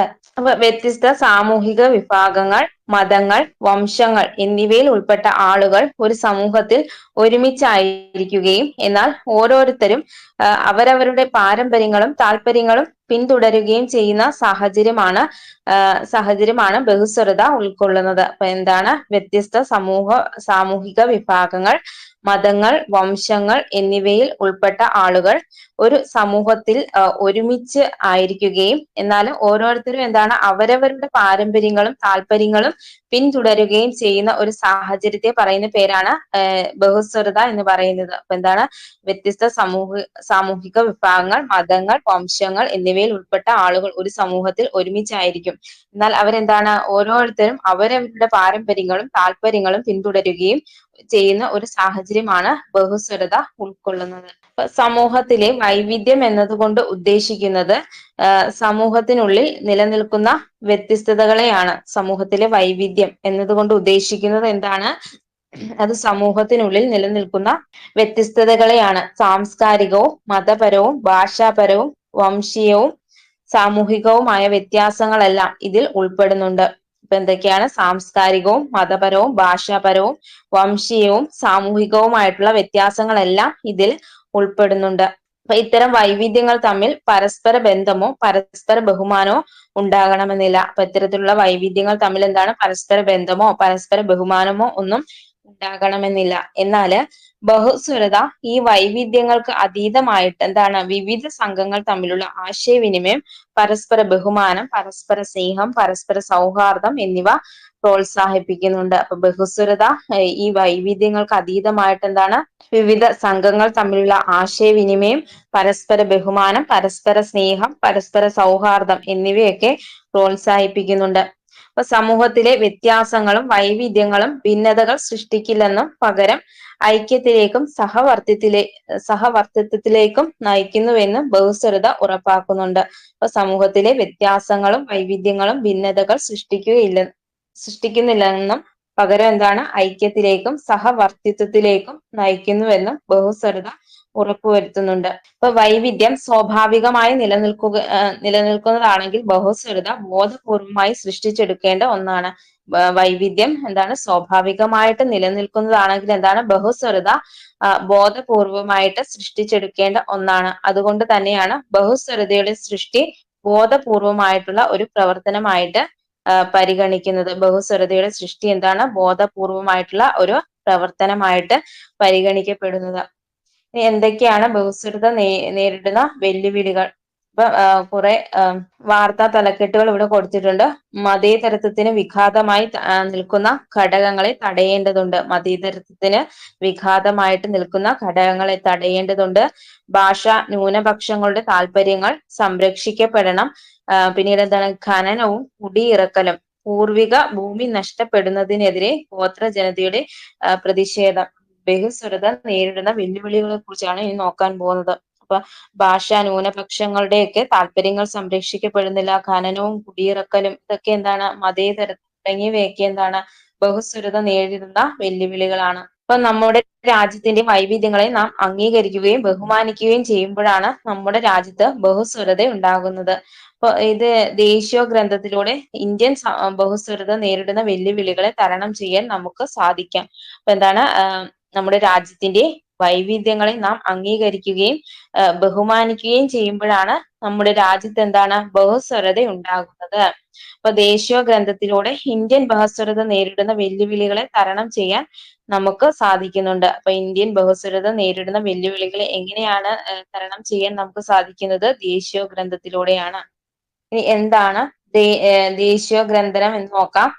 ഇപ്പൊ വ്യത്യസ്ത പശ്ചാത്തലം, പ്രദേശം, ഭാഷ, മതം, സംസ്കാരം എന്നിവ പിന്തുടരുന്ന ജനങ്ങളെ അവരുടെ വൈവിധ്യങ്ങളെ മാനിച്ചുകൊണ്ട് തന്നെ ഏകീകൃതവും സൗഹാർദ്ദപരവുമായ ഒരു രാഷ്ട്രത്തിലേക്ക് കൊണ്ടുവരുന്ന പ്രക്രിയയാണ് ദേശീയോഗ്രന്ഥനം എന്ന് പറയുന്നത്, നാഷണൽ ഇന്റഗ്രേഷൻ എന്ന് പറയുന്നത്. അപ്പൊ എന്താണ് വ്യത്യസ്ത പശ്ചാത്തലം, പ്രദേശം, മതം, ഭാഷ, സംസ്കാരം എന്നിവയൊക്കെ എന്താണ് പിന്തുടരുന്ന ജനങ്ങളെ അവരുടെ വൈവിധ്യങ്ങളെ മാനിച്ചുകൊണ്ട് തന്നെ എന്താണ് ഏകീകൃതവും സൗഹാർദ്ദപരവുമായിട്ടുള്ള ഒരു രാഷ്ട്രത്തിലേക്ക് കൊണ്ടുവരുന്ന പ്രക്രിയയെ പറയുന്ന പേരാണ് ദേശീയോഗ്രന്ഥനം എന്ന് പറയുന്നത്. ഒന്നുകൂടെ പറയാം. വ്യത്യസ്ത പശ്ചാത്തലം, പ്രദേശം, ഭാഷ, മതം, സംസ്കാരം എന്നിവ പിന്തുടരുന്ന ജനങ്ങളെ അവരുടെ വൈവിധ്യങ്ങളെ മാനിച്ചുകൊണ്ട് തന്നെ ഏകീകൃതവും സൗഹാർദ്ദപരവുമായിട്ടുള്ള ഒരു രാഷ്ട്രത്തിലേക്ക് കൊണ്ടുവരുന്ന പ്രക്രിയ അറിയപ്പെടുന്ന പേരാണ് ദേശീയോഗ്രന്ഥനം അഥവാ നാഷണൽ ഇന്റഗ്രേഷൻ എന്ന് പറയുന്നത്. അപ്പൊ ഈ വൈവിധ്യങ്ങളെ മാനിക്കുന്നതോടൊപ്പം പൗരർക്കിടയിലുള്ള സ്വത്വബോധത്തിനും ഐക്യദാർഢ്യത്തിനും പൊതു സ്വത്വത്തിനും അത് ഊന്നൽ നൽകുന്നുണ്ട്. അപ്പൊ വൈവിധ്യങ്ങളെ മാനിക്കുന്നതിനോടൊപ്പം എന്താണ് പൗരർക്കിടയിലുള്ള സ്വത്വബോധത്തിനും ഐക്യദാർഢ്യത്തിനും പൊതു സ്വത്വത്തിനും അത് ഊന്നൽ നൽകുന്നു. സാംസ്കാരികവും ഭാഷാപരവും മതപരവുമായിട്ട് വൈവിധ്യം പുലർത്തുന്ന ഇന്ത്യൻ സമൂഹത്തെ അവരുടെ വൈവിധ്യങ്ങളെ മാനിച്ചുകൊണ്ട് തന്നെ ഒരു ദേശീയ സ്വത്വത്തിലേക്ക് ഒന്നിപ്പിക്കുന്ന പ്രക്രിയയെ പറയുന്ന പേരാണ് ഇന്ത്യൻ ദേശീയോഗ്രന്ഥനം എന്ന് പറയുന്നത്. സാംസ്കാരികവും ഭാഷാപരവും മതപരവുമായിട്ട് വൈവിധ്യം പുലർത്തുന്ന ഇന്ത്യൻ സമൂഹത്തെ അവരുടെ വൈവിധ്യങ്ങളെ മാനിച്ചുകൊണ്ട് തന്നെ എന്താണ് ഒരു ദേശീയ സ്വത്വത്തിലേക്ക് ഒന്നിപ്പിക്കുന്ന പ്രക്രിയയാണ് ഇന്ത്യൻ ദേശീയോഗ്രന്ഥനം എന്ന് പറയുന്നത്. നാനാത്വത്തിൽ ഏകത്വം പ്രോത്സാഹിപ്പിക്കുന്ന ആഘോഷങ്ങൾ ഇന്ത്യയുടെ ദേശീയോഗ്രന്ഥത്തിന് പ്രചോദനമാണ്. നാനാത്വത്തിൽ ഏകത്വം പ്രോത്സാഹിപ്പിക്കുന്ന ആഘോഷങ്ങൾ എന്താണ് ഇന്ത്യയുടെ ദേശീയോഗ്രന്ഥത്തിന് പ്രചോദനമാണ്. അരികുവൽക്കരിക്കപ്പെട്ട വിഭാഗങ്ങളെ ഉൾച്ചേർക്കുന്നതും സമൂഹത്തിലെ എല്ലാ വിഭാഗങ്ങൾക്കും തുല്യ പങ്കാളിത്തവും പ്രാതിനിധ്യവും ഉറപ്പു നൽകുന്നതുമായിട്ടുള്ള ഒരു ജനാധിപത്യ ക്രമമാണ് ഇന്ത്യയുടേത്. അപ്പൊ എന്താണ് അരികുവൽക്കരിക്കപ്പെട്ട വിഭാഗങ്ങളെ ഉൾച്ചേർക്കുന്നതും സമൂഹത്തിലെ എല്ലാ വിഭാഗങ്ങൾക്കും തുല്യ പങ്കാളിത്തവും പ്രാതിനിധ്യവും ഉറപ്പു നൽകുന്നതുമായിട്ടുള്ള ഒരു ജനാധിപത്യ ക്രമമാണ് ഇന്ത്യയുടേതെന്ന് പറയുന്നത്. അപ്പൊ ഇന്ത്യയിൽ ഉടനീളം ഒരുമിച്ച് ആഘോഷിക്കുന്ന വിവിധ ഉത്സവങ്ങളും ആഘോഷ പരിപാടികളുമെല്ലാം സമൂഹത്തിൽ സഹവർത്തിത്വവും സഹിഷ്ണുതയും ഉറപ്പുവരുത്തുന്നുണ്ട്. അപ്പൊ ഇന്ത്യയിൽ ഉടനീളം ഒരുമിച്ച് ആഘോഷിക്കുന്ന വിവിധ ഉത്സവങ്ങളും ആഘോഷ പരിപാടികളും എല്ലാം എന്താണ് സമൂഹത്തിൽ സഹവർത്തിത്വവും സഹിഷ്ണുതയും ഉറപ്പുവരുത്തുന്നുണ്ട്. അതിനോടൊപ്പം മത ഭാഷ ന്യൂനപക്ഷങ്ങളെ സംരക്ഷിക്കുന്ന നിയമവ്യവസ്ഥയും പ്രകടമായ മതനിരപേക്ഷതയും സമത്വം പോലെയുള്ള ഭരണഘടനാ മൂല്യങ്ങളെ ശക്തിപ്പെടുത്തുകയും ചെയ്യുന്നു.